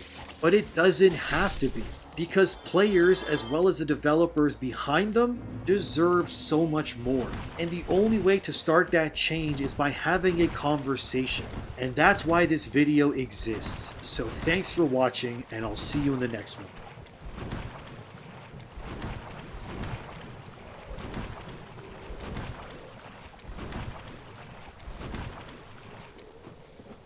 What's going on?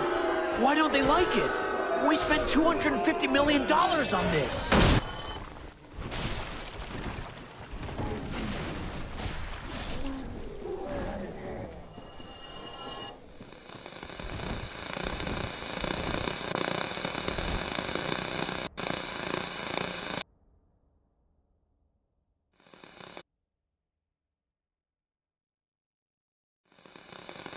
I have the that are very offensive, whether that's due to the slurs the characters will say or what they do, such as take part in necrophilia and other acts similar to those. There was very little I could find on this movie. I only found 2 reviews of this movie. One review was posted on September 5th, 2011, 5 days after the movie came out, and the other was posted August 25th, 2015, almost 4 years exactly since the movie came out. From the look of things, the only way you could view this film is by purchasing it on DVD, but it seems to be long gone when it comes to being able to buy it anywhere, and only a couple people have it, either those who made the movie or those who purchased it on DVD.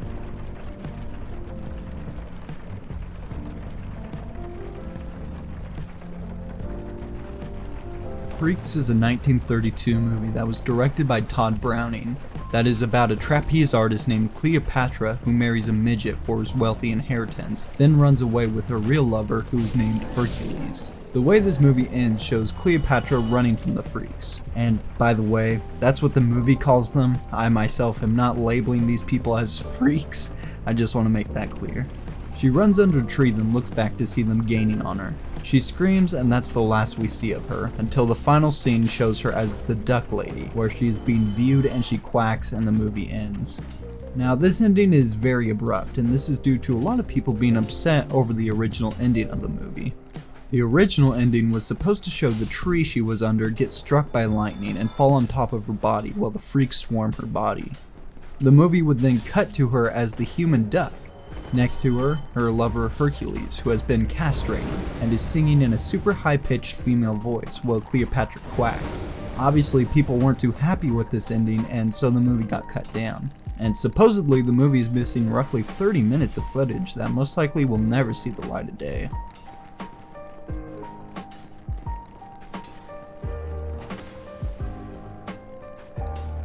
The Black Friday cut is a storyboard of Disney's Toy Story before the characters go to Pizza Planet. The reason the storyboard is special is because this Black Friday storyboard was made with a different version of Woody in mind, where he was much more of a jerk, where he deliberately throws Buzz out of the window so Andy would take Woody instead. Oh, yeah, well, yeah, there you go. Whoa! Whoa!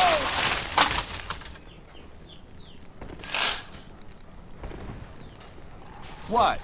What are you, what's everybody looking at? What? Hey, he slipped. I tried to, I couldn't hold that. It was he slipped. Hey, I don't see him. I think he fell onto the street. He's as good as roadkill. He ain't going to pizza now. Woody, you deliberately threw Buzz out.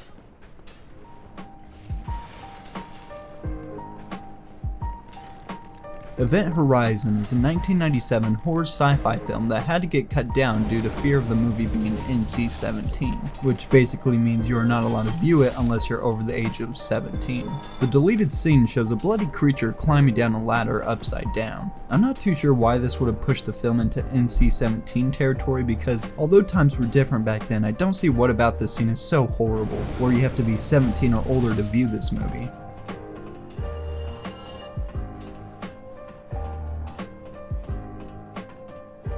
Much like the Black Friday cut for Toy Story, this lost media is a storyboard for an episode of Rugrats. For those who don't know, a storyboard jam is a way for animators to relax and let off some stress by playing a game with each other. One animator will start out by creating an animation cell of the character of the show. then pass their cell on to another animator, and they will have to continue the story with their own animation cells. Then they keep going until the storyboard is completed. When it comes to Rugrats, however, it seems to be that the animators had a bit too much fun with this idea, because the things they drew were pretty horrible. Now, this is considered lost media because a big portion of the storyboard doesn't exist, only the first part of it does. The first part of the storyboard shows Tommy giving Angelica a cup filled with chemicals and dog food in it. Then Dee Dee shows up stating that Tommy shouldn't have juice before bed. Stu then comes in and pushes Dee Dee over and forces Tommy to give him the glass, all while Angelica watches and says how much she loves him and that she loves how forceful Stu is. With Stu responding to her by calling her the C word and saying how she will be quote unquote daddy's little girl soon. I'm sorry, I just can't. And this is all we have for evidence and proof this is real, and the rest of the storyboard is lost forever and all we have is rumors about it. It's speculated that the storyboard continues with Stu showing Angelica his privates and she starts stroking his privates, and the rest of the comic is legitimately just sex between Angelica and Stu. With how horrible this is, I'm very glad the rest of the storyboard is gone, and I really hope it is destroyed for good. And by the way, the supposed name for the storyboard was called Incredible.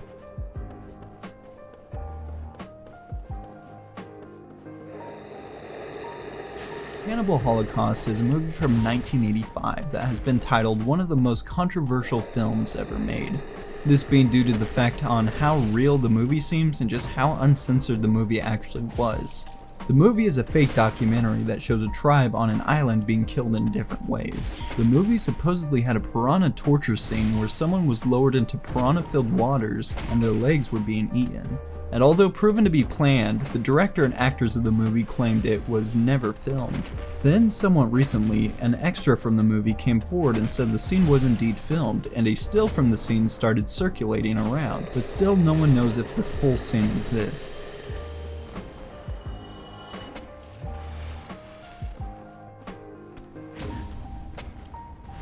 Manhunt 2 is a game that released on PSP, PlayStation 2, the Wii, and Microsoft Windows.